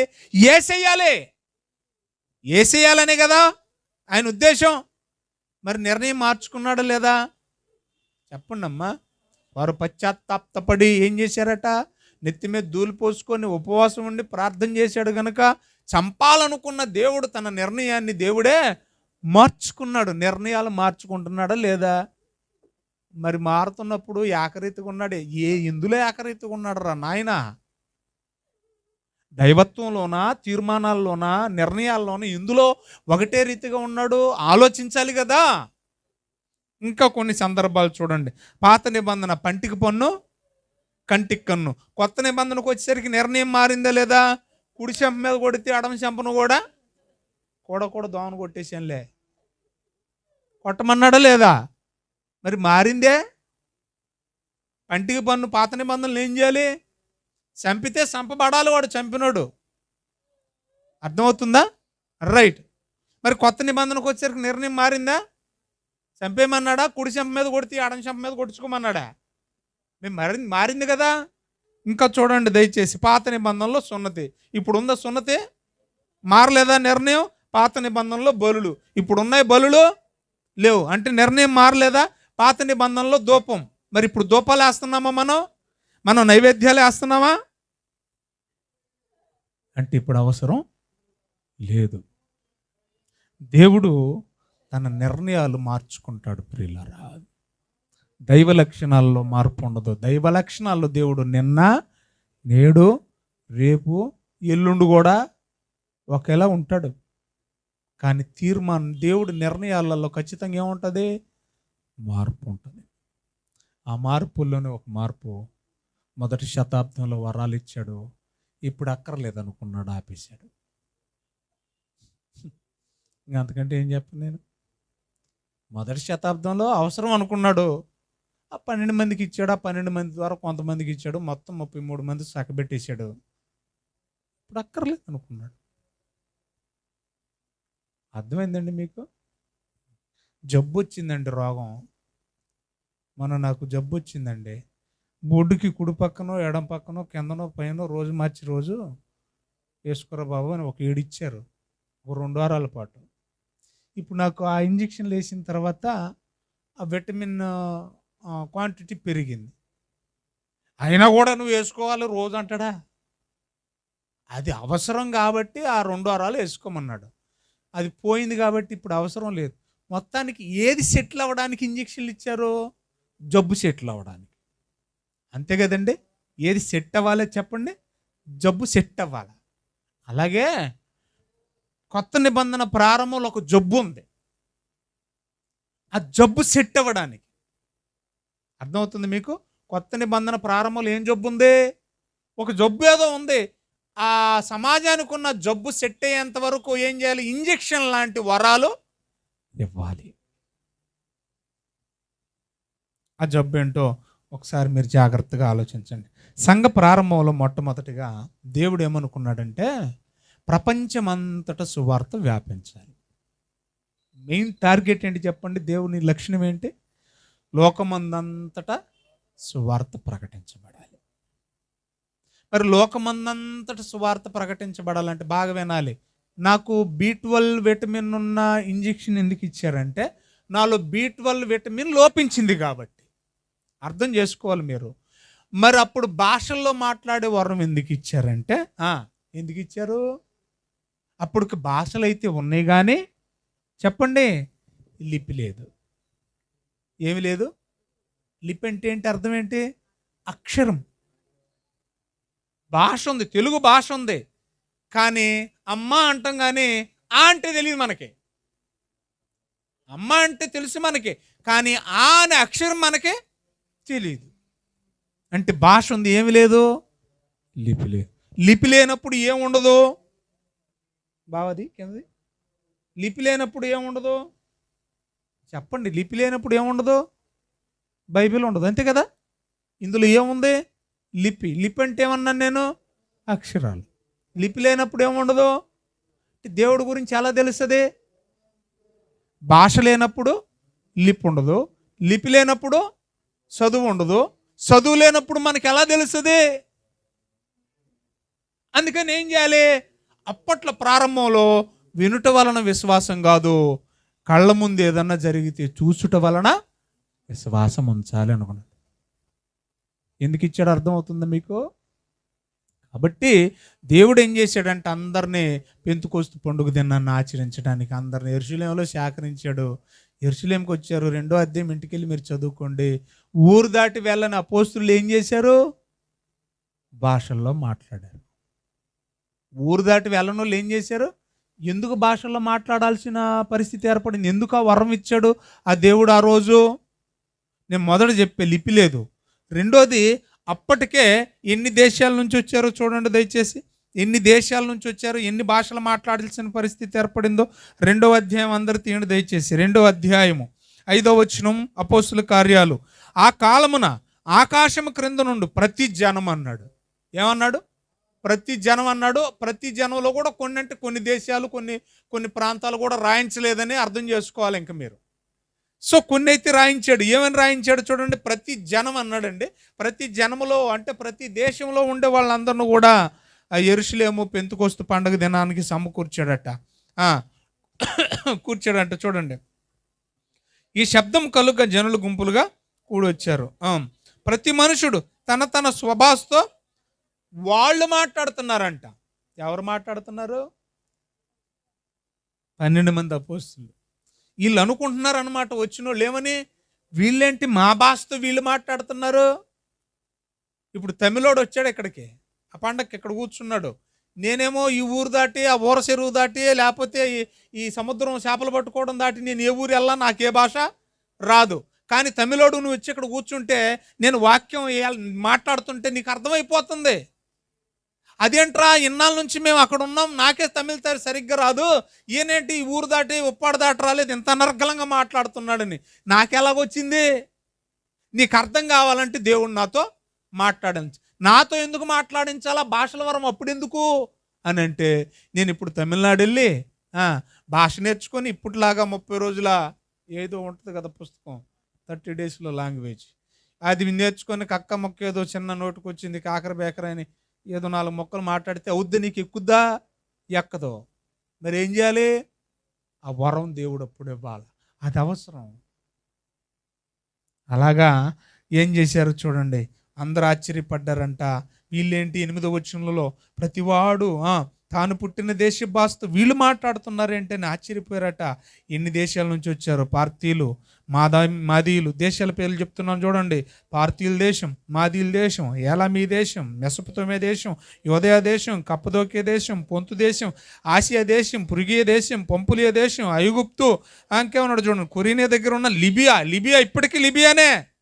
ఏమండి, ఆ పరిసర ప్రాంతాల్లో ఉన్నవాళ్ళు రోమన్స్. ఏమండి, ఇంకేమన్నాడు, రోమా పరవాసులు, యోధా మత ప్రవిష్టులు, క్రేతీలు, అరబ్బీలు ఇప్పటికి లేరా? అరబ్బులు. ఇంకేమన్నాడు చూడండి, మొదలైన దేశాలలో వచ్చి ఎక్కడున్నారు? తీసేయండి నాయన, కట్టేశారు మొత్తానికి. హలో, ఇన్ని దేశాలలో ఎక్కడున్నారు?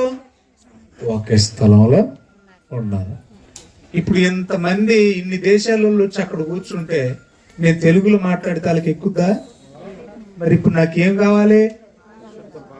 భాషలో మాట్లాడే వరం అందుకు ఇచ్చాడు వాళ్ళకి. ఇప్పుడు అవసరమా?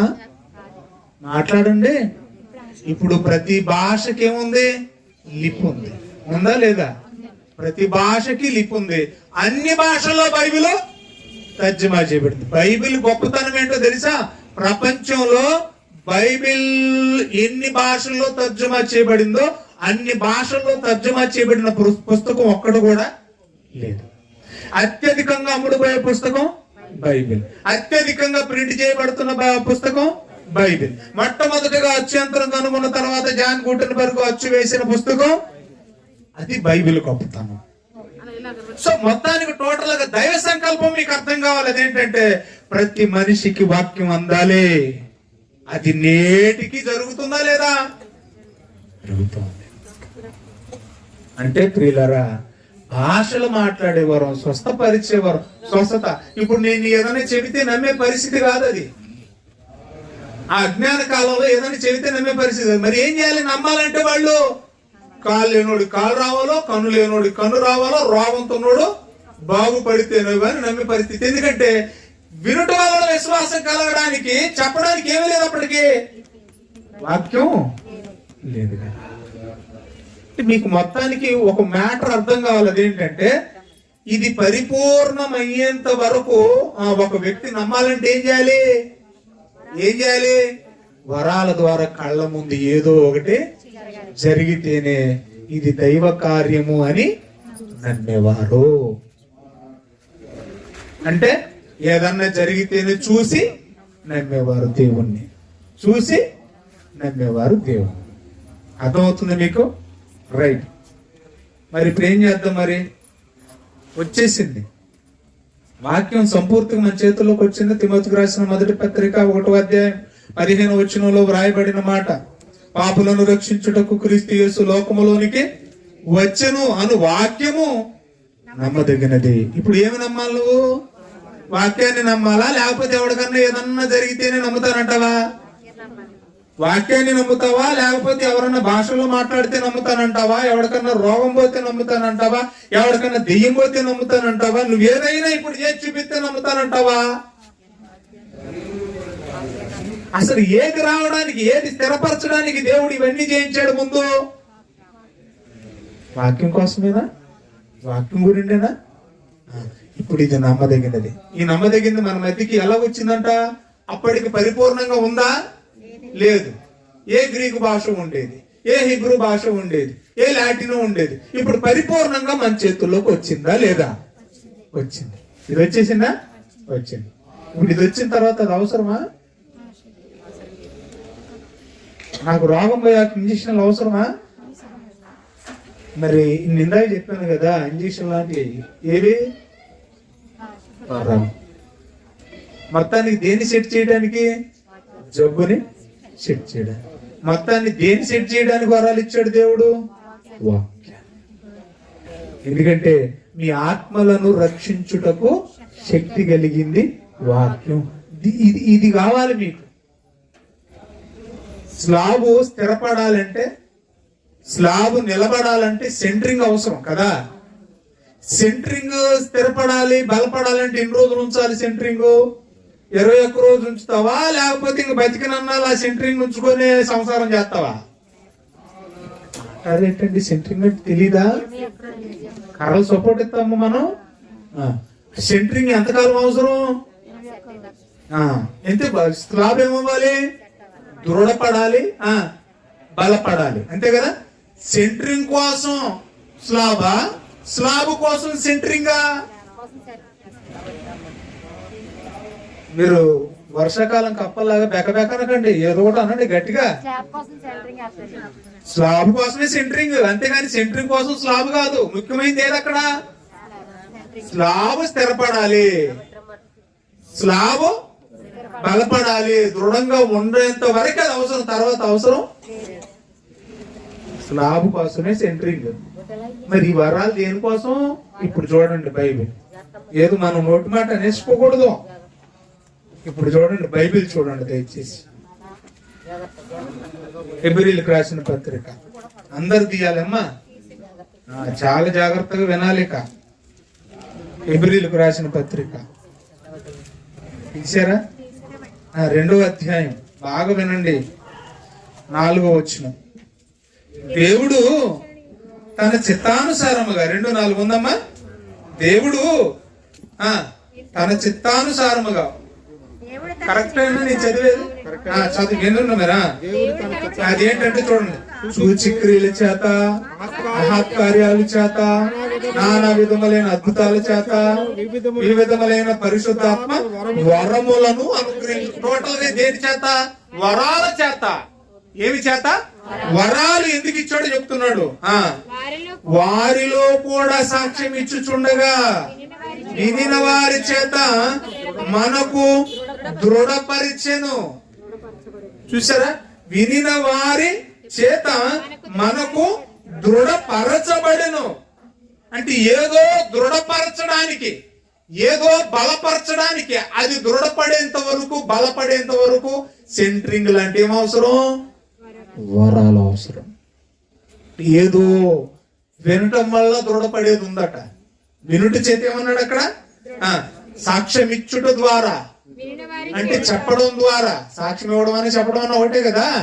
ఆ చెప్పడం ద్వారా వినాలి, వినడం ద్వారా దృఢపడాలి, చెప్పడం ద్వారా చెప్పాలి, వినాలి, వినడం ద్వారా ఏమవ్వాలి? దృఢపడాలి. ఆ దృఢపడే దాని కోసమే ముందేం చేశాడు? సెంటరింగ్ లాంటి వరాలు ఇచ్చాడు. 21 రోజు నీరు పోసి క్యూరింగ్ చేస్తేనే, నీళ్లు పోసి నానబెడితేనే స్లాబ్ ఏమవుద్ది? గట్టి పడుద్ది, దృఢపడుద్ది. అంబుజే సిమెంట్ గురించి ఏది యాడ్ వస్తుంది కదా, అలాగా దృఢంగా బలంగా ఉండాలంటే ఏం చేయాలి? సెంటరింగ్ ఉండాలి. వేసిన 2వ రోజు బీకేసామనుకో చాలా బలంగా ఉంటుంది, కింద నేల మీద ఏమి ఉండదు, కూడా సెంటరింగ్తో వచ్చేస్తుంది. అలా చేయలేదు కదా మా నాగమనక్క. కనీసం 15 రోజులు 25 రోజులు ఉంచింది, డబ్బులు పోసింది కదా. మరి అది రండి. కాబట్టి ఇక్కడ కూడా ఈ వరాలన్నీ హెబ్రీ 2:4 ఎంత చక్కగా రాశాడు. సూచక్రియలు, మహత్కార్యాలు, భాషలు, నానా విధములైన అద్భుతములు, వివిధములైన పరిశుద్ధాత్మ టోటల్ వరాలు ఎన్ని. ఎందుకంటే ఎన్ని అనుగ్రహించింది. ఎందుకంటే ఆ 12 మందికి ఏమండి వినుట చేత, బోధింపగా వినుట చేత, చెప్పగా వినుట చేత దేన్నో దృఢపరచాలనుకున్నాడు. అక్కడే ఉంటుంది చూడండి, కొరింథీయులకు రాసిన మొదటి పత్రిక ఆ హెబ్రీలోనే చూడండి దయచేసి. హెబ్రీలోనే ఉంటుంది చూడండి దయచేసి. 2:2 చదవండి. పలుకుబడిన వాక్యము స్థిరపరచబడినందున ప్రతి అతిక్రమమును అవిధేయతయు న్యాయమైన ప్రతిఫలము పొంది ఉండగా ఏమి స్థిరపరచబడాలా, ఏమి దృఢపరచబడాలా? అర్థమైందే మీకు? వాక్యము స్థిరపరచబడి దృఢపరచబడి ఎన్నేళ్ళు అయింది? అదేటమ్మా అలా ఉన్నారు? బైబిల్ మన చేతిలోకి వచ్చి ఎన్నేళ్ళు అయింది దాదాపుగా? అంటే ఈ వరాలన్నీ కూడా ఏమి లేనప్పుడు అవసరమని దేవుడు ఇచ్చాడు. ఇప్పుడు దేన్ని దృఢపరచడానికి దేవుడి ముందు ఈ వరాలను పంపించాడు. స్లాబ్ ఏది, సెంటరింగ్ ఏది? వాక్యం స్లాబ్, నేల లాంటిది. సెంటరింగ్ ఏంటి? ఇప్పుడు వాక్యం వచ్చి ఎన్నాళ్ళైంది? అంటే ఏది గొప్పది? వరం గొప్పదా, వాక్యం గొప్పదా? వరం నిన్ను రక్షించదో, మరి నిన్ను రక్షించేదేది? ఇందాక చెప్పాను 1:21 యాకోబు, మీ ఆత్మలను. నీకు రక్షణ స్లాబా, సెంటరింగా, నెత్తి నీడ? అంతకంటే ఎగ్జాంపుల్ ఏం చెప్తాం? నిన్ను రక్షణ కవచంగా కాపాడే స్లాబా, సెంటరింగా? ఏది గొప్పది? ఇప్పుడు వాక్యం గొప్పదా? స్థిరపరచబడ్డా, దృఢపరచబడ్డా, బలపరచబడ్డ వాక్యం గొప్పదా, వరం గొప్పదా? ఇప్పుడు మరి ఏం చేద్దాం? భాషలో మాట్లాడాలా వద్దా? అమ్మా మాట్లాడు, నీకు వస్తే. ఇప్పుడు ప్రవీణ్ ఉన్నాడు, ఆయనకి 4 భాషలు వచ్చు అనుకోండి, మాట్లాడొచ్చు, తప్పే ఉంది. కానీ ఎప్పుడు మాట్లాడాలో తెలుసా? ఆయన మాట్లాడేటప్పుడు మీకు ఆయన భాష హిందీలో మాట్లాడాను, మీకు రాలేదనుకోండి, ఆయన మాట్లాడేటప్పుడు పక్కన నేను ట్రాన్స్లేట్ చేసేవాడిని ఉంటే మాట్లాడవచ్చు. మీకు తెలుగు వచ్చు, ఆయనకి తెలుగు రాదు, ఆయనకి హిందీయే వచ్చు, హిందీలోనే చెప్పడం వచ్చు కదా. ఇప్పుడు ఆయన హిందీలో మాట్లాడాలి. ఎప్పుడు ఆయన మాట్లాడేది వివరంగా పక్కన తెలుగులో ఒకటి చెప్పేవాడు ఉంటేనే మాట్లాడాలి. లేకపోతే ఆయన మాట్లాడడం వల్ల నేను లేకపోతే ట్రాన్స్లేటర్ మీకు ఉపయోగం లేదు. భాష అవసరం. ఎప్పుడు చెప్పండి అమ్మా? మీకు అర్థం కానప్పుడు అర్థం చెప్పేవాడు ఉన్నప్పుడు, భాష రానివాడు ఒకే భాష వస్తే భాషలో మాట్లాడడం తప్పేమీ కాదు. ఇప్పుడు ఆయనకి నాకు పొలోమంట 10 భాషలు వచ్చని చెప్పేసి ఆయనకి నచ్చిన భాషల్లో మాట్లాడుకుంటూ వెళితే ట్రాన్స్లేటర్ లేకుండా మీకేమైనా ఉపయోగమా? దట్టు ఇన్ని భాషల్లో మీకు అర్థమైన, మీకు తెలిసిన భాషల్లో బైబిల్ వచ్చాక ఇక్కడ నేను వచ్చి మరలా భాషల్లో మాట్లాడడం అవసరమా? మాట్లాడరేటండి? మీ భాషలో మీకు బైబిల్ వచ్చిన తర్వాత ఇక్కడ నేను నిలబడి ఏ వృద్ధులోనో, ఏ లాటిన్లోనో, ఏ హీబ్రూలోనో, ఏ తమిళ్లోనో మాట్లాడవలసిన అవసరం ఏముంది? ఇక్కడ ఉన్న వాళ్ళందరూ తెలుగు వాళ్ళే కదా. నాకు తెలుగొచ్చు, మీకు తెలుగొచ్చు, మనందరికి తెలుగులో ఆల్రెడీ బైబిల్ ప్రింట్ అవుట్ అయింది. ఇప్పుడు అవసరమా? అందుకే పౌలు ఎంత అద్భుతంగా రాయించాడో కొన్ని మాటలు చెప్పి నేను ముగిస్తాను. చూడండి దయచేసి, టక్క టక్క చూడాలి. తీసారా? ఎంత పెద్ద సబ్జెక్ట్ అనుకుంటున్నారు ఇది? కొరింథీయులకు రాసిన మొదటి పత్రిక 14వ అధ్యాయం 26వ వచనం. 14:26. సహోదరులారా, ఇప్పుడు మీలో ఏం జరుగుతుందిరా నాయన? మీరు కూడి వచ్చినప్పుడు ఒకడేమో కీర్తనలు పాడతాను, నాకు పాటకి ఇచ్చేయండి బాబాయ్ అంటున్నాడు. మరొకడేమో కొంచెంసేపు నేను కూడా కొంచెంసేపు వాక్యం చెప్తాను అంటున్నాడు. ఇంకొకడేమో దేవుడు రాత్రి నాకు దర్శనంలో కళ వచ్చేసింది, నేను ఆ సాక్ష్యం చెప్పేస్తాను అంటాడు. ఇంకొకడేమో నేను భాషతో మాట్లాడతాను అంటున్నాడు. మరొకడేమో ఆ భాషకి నేను అర్థం చెప్పాలంటున్నాడు. సరే, మీరు ఏది చేసినా ఏం చేయండి, ఓరి నాయన మీకు నమస్కారం రా, నువ్వు భాష మాట్లాడినా, నువ్వు సాక్ష్యం చెప్పినా, రాత్రి వచ్చిన కళ చెప్పినా, మీరు అందరూ ఏది చేసినా ఏం చేయాలట, సంఘక్షేమం కోసం చెయ్యండి. సంఘంలో కూడుకున్న వాళ్ళకి మేలు జరగాలంట. ఆయన భాషలో వాక్యం చెప్పినా, ఇంకొక అక్క వచ్చి రాత్రి కన్నా కళ సాక్ష్యం చెప్పినా, ఇంకొక ఆవిడ వచ్చి పాట పాడినా, ఇవన్నీ ఎవడికి మేలు జరగాలి, సంఘానికి క్షేమం జరగాలి అన్నాడు. అన్నాడా? అన్నాడు. అక్కడ ఒక పదం వాడాడు చూడండి. ఒకడు భాషలతో మాట్లాడితే ఏం చేయాలంట, అర్థం చెప్పేవాడు ఉండాలి అన్నాడు. అప్పుడే, ఇప్పుడు కాదు. ఆ వరాలున్న పౌలు ఏమన్నాడు, అప్పుడే ఆ కాలంలోనే, వరాలున్న కాలంలోనే పౌలు ఏమంటున్నాడు, అమ్మ అర్థమవుతుంది నా భాష, చాలా కఠినమైన పదాలు ఆడుతున్నాను నేను. వరాలున్న కాలంలోనే ఏమంటున్నాడు, ఎవడైనా భాషల్లో మాట్లాడితే పక్కన ట్రాన్స్లేట్ చేసేవాడు ఉండాలి అన్నాడు. అన్నాడా? అంతటితో వదలలేదు. తర్వాత కంటిన్యూ చేయండి. డైరెక్ట్ 27 వచ్చి నుంచి చదివేయండి. భాషతో ఎవడైనా మాట్లాడితే, అక్కడ గౌరవం కూడా లేదు, ఎందుకంటే అప్పటికే దొంగలు ఎక్కువైపోయారట, దొంగ పోస్తులు అనేసాం కదా. భాషతో ఎవడైనా మాట్లాడితే ఇద్దరు అవసరమైన ఎడల ముగ్గురుకు మించకుండా వంతుల చొప్పున, అంటే అంటే అర్థం ఏంటి, వంతుల చొప్పున అంటే అర్థం ఏంటి, అమ్మ చూడాలన్న వైపు. ఒకవేళ భాషలతో మాట్లాడితే మాట్లాడండి. బేబక్కకి హిందీ వచ్చు, పక్కన ప్రశాంత్ అక్కకి తమిళం వచ్చు, ఈ పక్కన ఎవరున్నారు నవ్వుతున్నారు, ఆ చచ్చివత్ అక్కకి కన్నడ వచ్చు. ఇప్పుడు ఈ ముగ్గురు కలిసేసి శబరర రియ్య రక రబందర్ దద్ద అన్నారు అనుకోండి, ముగ్గురు కలిసి అనేసారు అనుకోండి, అప్పుడు మేము వెళ్ళిపోతాం తప్ప గేదెలు పారిపోయినట్టు మాకేం ఎక్కదో. అందుకని ఏమంటున్నాడంటే వంతుల చొప్పున మాట్లాడండి. ఫస్ట్ బేబక్క, ఆవిడైపోయిన తర్వాత ప్రశాంత్ అక్క, ఆవిడైపోయిన తర్వాత చచ్చివత్ అక్క. వంతుల చొప్పున అంటే అది ఒకరి తర్వాత ఒకరు, అంతే తప్ప ఆవంతును పడిపోకూడదు. ముగ్గురు కలిసేసి అందరికి వచ్చేస్తుంది ఏటో మరి, అది ఒకటి నేర్చేశారు. వీడియోలో ఉన్నాయి, చూపిస్తే ఏడు చేస్తారని చూపిస్తలేదు. రండి. కాబట్టి మీరు భాషల్లో మాట్లాడాలనుకుంటే, భాషతో వాక్యం చెప్పాలనుకుంటే మీకు వచ్చిన భాష చెప్పండి. కానీ ఎలా చెప్పాలి, ఒకరి తర్వాత ఒకరు క్లియర్గా చెప్పండి, తప్పు లేదు. తర్వాత మీరు ఎవరు చెప్పినా ఇక్కడ నిలబడి మీరు ట్రాన్స్లేటర్ని పెట్టుకోండి అన్నాడు. నువ్వు భాషతో మాట్లాడు, కరెక్టే, తప్పు లేదు. కానీ నీ భాష ఇక్కడ కూర్చున్న వాళ్ళకి అర్థం కావట్లేదు, కాబట్టి ఇక్కడ కూర్చున్న వాళ్ళకి అర్థమయ్యే భాషలో ట్రాన్స్లేషన్ తెచ్చుకో నువ్వు వచ్చేటప్పుడు అన్నాడా లేదు పౌలు. వంతుల చొప్పున మాట్లాడాలి. తర్వాత ఏమన్నాడు, నాకు భాష వచ్చు కదని బిల్డప్ ఇవ్వద్దు, నీ బిల్డప్ ఇక్కడ పనిచేయదు, ఇక్కడ తెలుగు వాళ్ళే ఉన్నారు, తెలుగు ట్రాన్స్లేటర్ని తెచ్చుకో అన్నాడు. ఎవరన్నారు? వరాలు ఉన్నాయి కదా ఆయనకి, అప్పుడే వద్దంటాడేటి అంటే ఏదో జరిగింది. అవల 28 వచనం.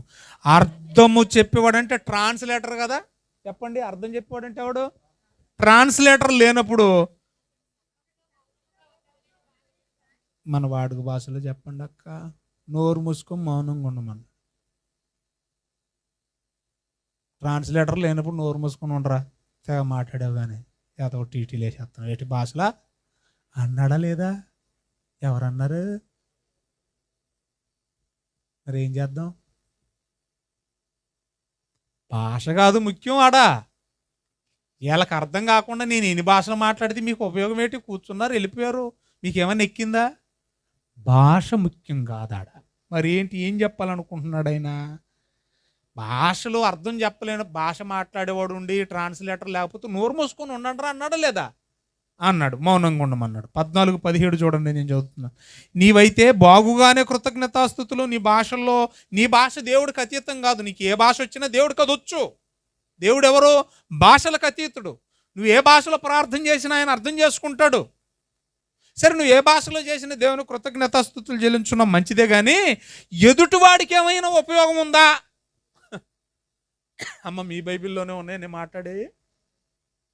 సరే, దేవుడికి నువ్వు భాషలో ప్రార్థన చేసుకుని ఈ భాషలో ఆయనకు అర్థం అవుద్ది, కానీ ఇక్కడికి నిలబడి ఇక్కడికి వచ్చేసి నీకు వచ్చిన భాషలో మాట్లాడితే నీ ముందు కూర్చున్నోడికి ఏమైనా ఉపయోగం ఉందా?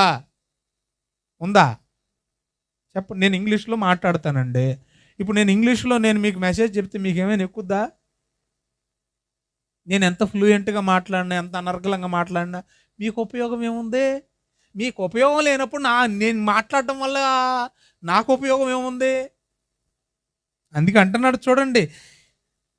తర్వాత 18, నేను పౌలు అంటున్నాడు చూడండి, ఏరా భాషలో మాట్లాడితే అదే పెద్ద గొప్ప, మేము పెద్ద పోటుగాళ్ళమని ఫీల్ ఈ మన తెలుగు వాళ్ళు కూడా అండి, నేను అప్పుడప్పుడు చూస్తూ ఉంటానండి. మన తెలుగు వాళ్ళే మళ్ళీ వైఎస్ రాజశేఖర రెడ్డి గారు అల్లుడు తెలుగోడు కాదా? మా రాజమండ్రి రోడే. మరి ఇంగ్లీష్లో పీకుతాడు ఎందుకు? పీకడం అంటే ఏంటి? స్పీకటం. ఇంగ్లీషే? వాళ్ళ కొడుకు రాజారెడ్డి ఏదో పేరు పెట్టాడు, ఆ పిల్లడు కూడా జబ్బల బన్నీళ్ళు వేసుకొని తిరుగుతున్నాడు, మరి ఎటు ఇటు ఇంగ్లీష్లోనే పీకుతున్నాడు ఆయన కూడా. మీరు తెలుగు వాళ్ళు కాదా? మీరు తెలుగు రాష్ట్రాల్లో లేరా? మీకు ట్రాన్స్లేటర్లు ఎందుకయ్యా? ఎవడు బిల్డప్ వాడిది. చూడండి ఎంత చక్కగా రాయబడిందో. సందర్భాన్ని బట్టి వాళ్ళు గుర్తుకొచ్చారు కాబట్టి వాళ్ళకి నాకు పాత కక్షలు గొడవలు ఏమి లేవు. మేము ఇప్పుడు బాంబులు వేసుకోలే. అమ్మా చదవండి, ఏమంటున్నాడు చూడండి. ఒరే బాబు, పౌలు అంటున్న మాట, నేను మీ అందరికంటే భాషల్లో మాట్లాడాలనుకుంటే నాకంటే భాషల్లో ఎక్కువ మాట్లాడేవాడు ఎవడు లేడు. నేను తిరిగినన్ని దేశాలు ఎవడో తిరగలేదు. ఎక్కువ భాషలు మాట్లాడేవాడు పివి నరసింహారావు గారు. కానీ ఆ టైంలో ఎక్కువ దేశాలు తిరిగి ఎక్కువ భాషలు నేర్చుకుంది ఎవరో తెలుసా? పౌలు గారు. నాకంటే భాషల్లో మాట్లాడే పోటుగాడు ఎవడో లేడురా. అలాగని నాకు భాషలు వచ్చి నేను గొప్ప అవనరా అని ఆయనే అంటున్నాడు చూడండి. భాషలు వచ్చినంత మాత్రాన గొప్పోళ్ళు కాదు అని ఆయనేమంటున్నాడు చూడండి దయచేసి. దేవుని స్తుతిస్తున్నాను, నాకు ఇన్ని భాషలు వచ్చు కాబట్టి దేవుని స్తుతిస్తున్నాను. అవి కూడా దేవుడు ఇచ్చినాయే. 19వ వచనం బాగా మైండ్లో ఫీడ్ అయిపోవాలి. ఇన్ని భాషలు నాకు వచ్చినా సంఘములో 10,000 భాషలు మాట్లాడుట కంటే, పలుకుట కంటే, ఇతరులకు అర్థమైనట్లు ఒక్క మాట పలికితే చాలు. అర్థమయ్యే మొక్క ఒక్కటి చెప్పరా, నీకు నమస్కారం. నీకు 1000 భాషలు వచ్చినా కూడా నాకు ఉపయోగం లేదురా అన్నాడా లేదా? ఇప్పుడు ఏం కావాలి ఇక్కడ మనకు? భాష ముఖ్యమా? అర్థమయ్యే భావం ముఖ్యమా? అది మొత్తానికి ఇప్పుడు మనకు అర్థమయ్యే భావం, అర్థమయ్యే భాషలు అన్ని భాషల్లో వచ్చినాయి. 6,000 భాషలు. ఎన్ని ఉన్నాయి ప్రస్తుతానికి? 6,000 ఉన్నాయి భూమి మీద. 6,000 భాషల్లో కూడా ఏమొచ్చేసింది? బైబిల్ వచ్చేసింది. ఇప్పుడు మనకు భాషల్లో మాట్లాడే వాళ్ళు అవసరమా? వరాలు అవసరమా? అందుకనే ఆపేశాడు దేవుడు. ఏం చేశాడు? ఆ 33 మందితో ఏం చేశాడు దేవుడు? ఆపేశాడు. ఎప్పుడు ఆపేశాడు? ప్రారంభ శతాబ్దంలోనే. ఇది తెలియక ఇప్పుడు కోడిపిల్లను బొబ్బ అంటున్నావు పెట్టి రానే. అవి ఆగిపోతే నువ్వు బొబ్బ అంటున్నావు పెట్టి ఇక్కడ ఆగిపోయి ఎన్నేళ్ళైంది చూసి. అవి ఆగిపోయి ఇన్నేళ్ళు అయితే ఇప్పుడు నాటకాలు ఆడుతున్నావేటి? ఇన్ని భాషల్లో బైబిల్ వచ్చేసి. చూడండి దయచేసి బైబిల్ ఎంత చక్కగా రాయబడిందో. ఎప్పుడో ఆగిపోయినాయి అంటే. ఎప్పుడు ఆగిపోయినాయి? మీ బైబిల్ తీయండి దయచేసి.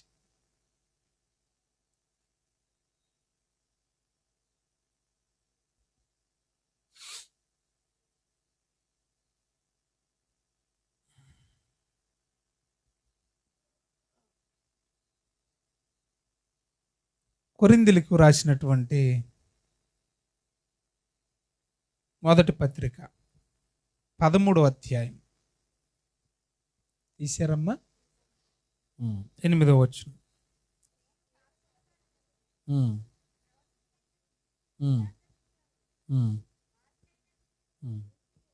ఆగుదాం. ఏమైపోతాయట? ఎప్పుడు అన్నాడు? మొదటి 100 సంవత్సరాల్లోనే. ఏమన్నాడు పౌలు గారు? భాషలతో అవసరం ఉండదు, నిలిచిపోతాయి, ఆగిపోతాయి అన్నాడా? ఉందా మీ బైబిల్లో? అంటే ఆగిపోయి ఎన్నేళ్ళైంది? వరాలు ఆగిపోయి ఎన్నేళ్ళైంది? ఆ చెప్పిన ఆయనకు కూడా ఆగిపోయినాయి. చెప్పింది ఎవరు? అమ్మమ్మ నా వైపు చూడండి బాబు. చెప్పింది ఎవరు ఇక్కడ? ఏమన్నాడు ఆయన? వరాలు ఏమవుతాయి అన్నాడు? ఏదొచ్చేంత వరకు? సువార్త చెప్పడానికి అనువుగా వాక్యం పరిపూర్ణంగా వచ్చేంత వరకు. ఆగిపోతాడు? ఈ వచ్చేంత వరకు అయ్యి, ఈ వచ్చిన తర్వాత ఏమైపోతాయి అన్నాడు? మరి ఇది వచ్చి ఇన్నాళ్ళు అయింది కదా, ఏమై ఉండాలి? ఆగిపోయి ఉండాలి. చెప్పిన ఆయనకు కూడా ఆగిపోయినాయి. తెలుసా మీకు? వరాలు ఉన్నాయి లేవు పౌలకి? ఆయన కూడా అప్పుడే ఆగిపోయినాయి. ఆగిపోతాయి అన్నాడా? ఆగిపోయినాయి లేవు? 2-3 రెఫరెన్సులు చెప్తాను చూడండి దయచేసి. 2-3 రెఫరెన్సులు చెప్తాను చూడండి. తిమోతికి వరాలు ఉన్నాయా లేవా? ఎవరి ద్వారా వచ్చాయి? తిమోతికి ఎవరి ద్వారా వచ్చాయండి? పౌలు ద్వారా వచ్చాయి. తిమోతికే ఉన్నాయి కదా వరాలు. ఆ వరాలు ఉన్న తిమోతికే జబ్బు వచ్చిందంట. వరాలున్న తిమోతికి ఏమొచ్చింది? మాట్లాడండి అమ్మా. జబ్బు వచ్చిందంటే ఆయన జబ్బు ఆయన వరంతో ఆయనే తీసేసుకోలేకపోతున్నాడు. మీకు అర్థమైందా? వరాలున్నాడు, ఆయన జబ్బు ఆయన వరంతో ఆయనే తీసుకోలేకపోతే ఇంక పక్కోడికి ఏమెత్తాడు? పక్కోడికి ఏం తీసేస్తాడండి? చూడండి, తిమోతికి రాసిన పత్రిక, 2వ పత్రిక, 1వ అధ్యాయము 6వ వచనం తీసారా? ఆ హేతు చేత, ఆ హేతు చేత అమ్మ బైబిల్ నా హస్త నిక్షేపణ వలన మీకు కలిగిన, బైబిల్ ఇచ్చా బాబు, నీకు 100 మార్చేసావు. ఏముందట తిమోతికి? కృప, వరాలు ఉన్నాయా? పరిశుద్ధాత్మ వరాలు ఉన్నాయా? 4వ అధ్యాయము, అక్కడే 4వ అధ్యాయము 1వ అధ్యాయంలో వరాలు ఉన్నాయన్నాడు. 4వ అధ్యాయానికి వెళ్ళేసరికి ఏమంటున్నాడు చూడండి, 20వ వచనంలో. చదవండి. ఎందుకు నిలిచిపోయాడంట? చదవండి. త్రోఫీము రోగి అయి ఉన్నందున అతన్ని మీలోతులో వదిలొచ్చాను. ఎవరంటున్నారు ఈ మాటలు? పౌలు. ఎవరికి రాస్తున్నాడు? వరాలున్న తిమోతికి రాస్తున్నాడు. పౌలుకు వరాలు ఉన్నాయి లేవా? మరి వరాలున్న పౌలు ఏమంటున్నాడు? ఒరే, నాతో పాటు త్రోఫీము ఉన్నాడు రా, వాడిని పలానా చోట వదిలేసి వచ్చాను రా అన్నాడు. ఎక్కడ వదిలేసాడంట? ఇప్పుడే కదా చదువుకున్నాం. ఒక ద్వీపం, అది ఒక ఐలాండ్, హోప్ ఐలాండ్ లాంటిది. హోప్ ఐలాండ్లో పడేసి వచ్చాను రా. ఎవరినంట? త్రోఫీముని. ఎందుకు అక్కడ ఎందుకు పడేసేవయ్యా అంటే ఆయన అంటున్నాడు, ఆడికి జబ్బు చేసిందిరా. మరి నీ దగ్గర వరం ఉంది కదా పౌలా, అని బాగు చేసుకుని తీసుకొచ్చేయాలి కదా. అమ్మ అర్థమవుతున్నారా బాబు? పౌలా, నువ్వు త్రోఫీముని ఎందుకు హోప్ ఐలాండ్లో వదిలేసి వచ్చావు అని అంటే ఆయన అంటున్నాడంట, ఆడికి జబ్బు చేసిందంట. ఆడికి జబ్బు చేస్తే నీ దగ్గర వరం ఉంది కదయ్యా బాబు, ఆడిని ఎత్తిని చేయెడితేనో లేకపోతే నీ రుమాల ఆ ఖర్చు కూడా టచ్ చేస్తేనో పోతున్నాయి కదా జబ్బులన్నీ, వాడిని తీసుకొచ్చేయచ్చు కదా వెంట అని అంటే, మరి లేవా? అదే పౌలు ఏమన్నాడు? నిలిచి పోయాను. పోయాయి అప్పటికే పోయాయా? ఇంకా మరొక మాట చెప్తాడు ఎపఫ్రొదితు గురించి 3వ అధ్యాయం మాట్లాడుతూ ఫిలిప్పీలకు రాసిన పత్రికలో. ఐ థింక్ 2వ అధ్యాయం 25వ వచనం అనుకుంటాను. ఒకసారి చూడండి ఫిలిప్పీలకు రాసిన పత్రిక 2:25 చూడండి ఒకసారి. జత పనివాడు, నా తోటి యోధుడు, మీ దోత ఎవరైనా? ఎపఫ్రొదితు. ఎవరైనా? ఆ ఎపఫ్రొదితుకి ఏమైందంట? అక్కడ రోగి అయిందంట. రోగి ఎంత రోగో తెలుసా? ఇక మళ్ళీ చూడనేమో, అతన్ని చచ్చిపోతాడేమో అన్నంత రోగి అయిపోయాడంట. అర్థమవుతుందండి మీకు? ఇంత వివరణ ఎందుకు ఇస్తున్నాడు? ఆ వివరణ ఇచ్చాయన ఎవరు? వరాలు ఉన్న పౌలు కాదా? ఇంత వివరణ అవసరమా? ఆ నెత్తిని చేయబెట్టి ప్రార్థన చేస్తే జబ్బు పోద్ది కదా. వాలా అంటే అప్పటికే పౌలుకి ఏమైంది? అర్థమవుతుందా? ఇంకా మరొక మాట చూడండి దయచేసి. తిమోతికి రాసిన మొదటి పత్రిక 5వ అధ్యాయము 23వ వచనం. ఆల్రెడీ తిమోతికి ఏమున్నాయని చెప్పాను నేను. ఆల్రెడీ తిమోతికి ఏమున్నాయి? తిమోతికి వరాలు ఉన్నాయి. వాళ్ళ బాస్ ఎవరు? తిమోతి బాసు పౌలుకి వరాలు ఉన్నాయి. ఇప్పుడు వరాలున్న తిమోతి వరాలు తిమోతికి పనిచేస్తలేదు. పౌలు గారు బాసుకున్న వరాలు తిమోతికి పనిచేస్తలేదు. అందుకేమన్నాడు చూడండి దయచేసి 5వ అధ్యాయం 23వ వచనం. 5వ అధ్యాయం 23వ వచనం. నాయన కుమారుడు తిమోతి, నీకు కడుపు జబ్బు ఉంది కదా, నేను ఖర్చు పంపిస్తానులే, అది జోబులు ఎట్టుకుంది కానీ పోతుంది అన్నాడా? నాయన తిమోతి, నీ కడుపు జబ్బు ఉంది కదా, నేను ఆల్రెడీ నీకు చెయ్యట్టి వరాలు ఇచ్చాను కదరా, అవి ఉపయోగించు అని అన్నాడా? అల్లా. మరి ఏమంటున్నాడు? నీ కడుపు జబ్బు నిమిత్తం తరచుగా వచ్చు బలహీనతల కోసం మెడిసిన్ వేసుకోరా అంటున్నాడు. రాత్రి మాట్లాడుకున్నాం మనం. ఏం వేసుకోరయ్యా? మెడిసిన్ వేసుకోరా అన్నాడు. మెడిసిన్ మందులు వేసుకోమంటున్నాడు ఏంటి? రోగికి వైద్యుడు వైద్యము అవసరమని వరాలు ఇచ్చిన యేసుప్రభువే చెప్పాడు. ఇప్పుడున్న వరాలు ఉన్న వరాలు ఎప్పుడు అప్పుడే ఆగిపోతే గొప్ప గొప్పగా విశేషమైన స్పందన ఎవరికి? పౌలుకి విశేషమైన వరాలు కలిగి ఉన్నాడు. ఎవరు? పౌలు. ఆయనకి అప్పటికే ఆగిపోతే ఇప్పుడు వీళ్ళకి పొడచుకొచ్చేస్తున్నాయి. ఇప్పుడు వరాలున్న తిమోతే మందు వేసుకుంటుంటే, ఆ వరాలు ఇచ్చిన వాళ్ళ బాసే మందు వేసుకోరని చెప్తుంటే, వీళ్ళు మాత్రం చచ్చిపోయి 4 రోజులు అయిందా, తీసుకురండి. ఏం చేస్తానికి? ఏం చేయడానికండి? మన పరువు తీయటానికి. ఇందాక అదే కదా స్టార్టింగ్లో మనం చదువుకున్నాం. వీళ్ళ వల్ల సత్యమార్గం ఏమవుతుంది? దూషించబడుతుంది. కనుక ప్రియులరా, అవన్నీ ఎప్పుడైపోయినాయి. ఇప్పుడు మనకు అవసరమైంది ఏంటో తెలుసా? వాక్యం. అప్పుడు చూచుట వలన విశ్వసించే రోజులవి, కానీ ఇప్పుడు చూచుట వలన విశ్వసించే రోజులు కాదు. తోమాతో అప్పుడే చెప్పాడు, ఒరే దరిద్రుడా, ఏమన్నాడు? చూచు నమ్మువాని కంటే చూడక నమ్మువాడు ధన్యుడు. ఎప్పుడన్నాడు అది? ఆ ప్రారంభ శాతం. ఏది గొప్పది మీరు చెప్పండి? విని నమ్మడం ధన్యత అన్నాడా? చూసి నమ్మడం ధన్యత అన్నాడా? చెప్పండి అమ్మా. ఇప్పటికి మనం ఏమంటున్నాం? మీరు ఏదన్నా చేస్తే మేము అక్కడికి వస్తాం. ఏదన్నా చూస్తే నమ్ముతావా? ఇంకా తోమకాలంలో ఉన్నావు నువ్వు. ఆ తోమకాలంలోనే తోమానేమన్నాడు యేసుప్రభు? ఓరే బాబు, నువ్వు ధన్యుడు కాదురా, దరిద్రుడురా, నువ్వు చూస్తే కానీ నమ్మని అంటున్నావు. చూచి నమ్మువానికంటే విని నమ్మువాడే ధన్యుడు. ఏ విశ్వాసం గొప్పది? చూసి నమ్మడం వల్ల వచ్చే విశ్వాసం గొప్పదా? విని నమ్మడం వల్ల విశ్వాసం గొప్పదా? అసలు విశ్వాసం అనేది ఎలా కలుగుద్దో తెలుసా? వినుట వలన విశ్వాసం కలుగుద్ది. ముగింపుకి వచ్చాను. ఇంక నేను రెఫరెన్స్లు చెప్తే ఇంక తెల్లారిపోద్ది. రేపు మళ్ళీ ఇదే టైం అయినా కూడా మీరు ఎక్కడ ఉంటారు? నిద్రపోయేళ్ళు ఎలాగ నిద్రపోతారు, అదే వేరే విషయం. అందుకన్నాడు, వినుట వలన ఏం కలగాలి? చూసుట వలన కాదు, వినుట వలన ఏం కలగాలి? ఆ విశ్వాసం నువ్వు వినడం వల్ల నీకు కలిగిన విశ్వాసం, నీ విశ్వాసం నిన్ను స్వస్థపరచాలి. అయిపోయింది నా మెసేజ్. ఏమి నిన్ను స్వస్థపరచాలి? ఎవడో బొకడగాడు వచ్చి మన నెత్తి మీద చేయటకూడదో, ఎవడో చేయట డడ్డ అనకూడదో. అర్థమవుతుందా? ఎవడో ఏదో పామెత్తే అవదో, అవ్వకూడదు. వరం నీకు ఇచ్చాడు దేవుడు. ఏంటా వరం తెలుసా? విశ్వసించడం కూడా ఏంటి? వరం. అందుకన్నాడు, నువ్వు విను. చూసి నమ్మే రోజులు కాదు ఇవి. వినటం వల్ల నీకేం కలగాలి? విశ్వాసం. ఈ వినడం వల్ల కలిగిన విశ్వాసం నిన్నేం చేయాలి? నీ విశ్వాసమే నిన్ను స్వస్థపరచాలి. అర్థమవుతుందా?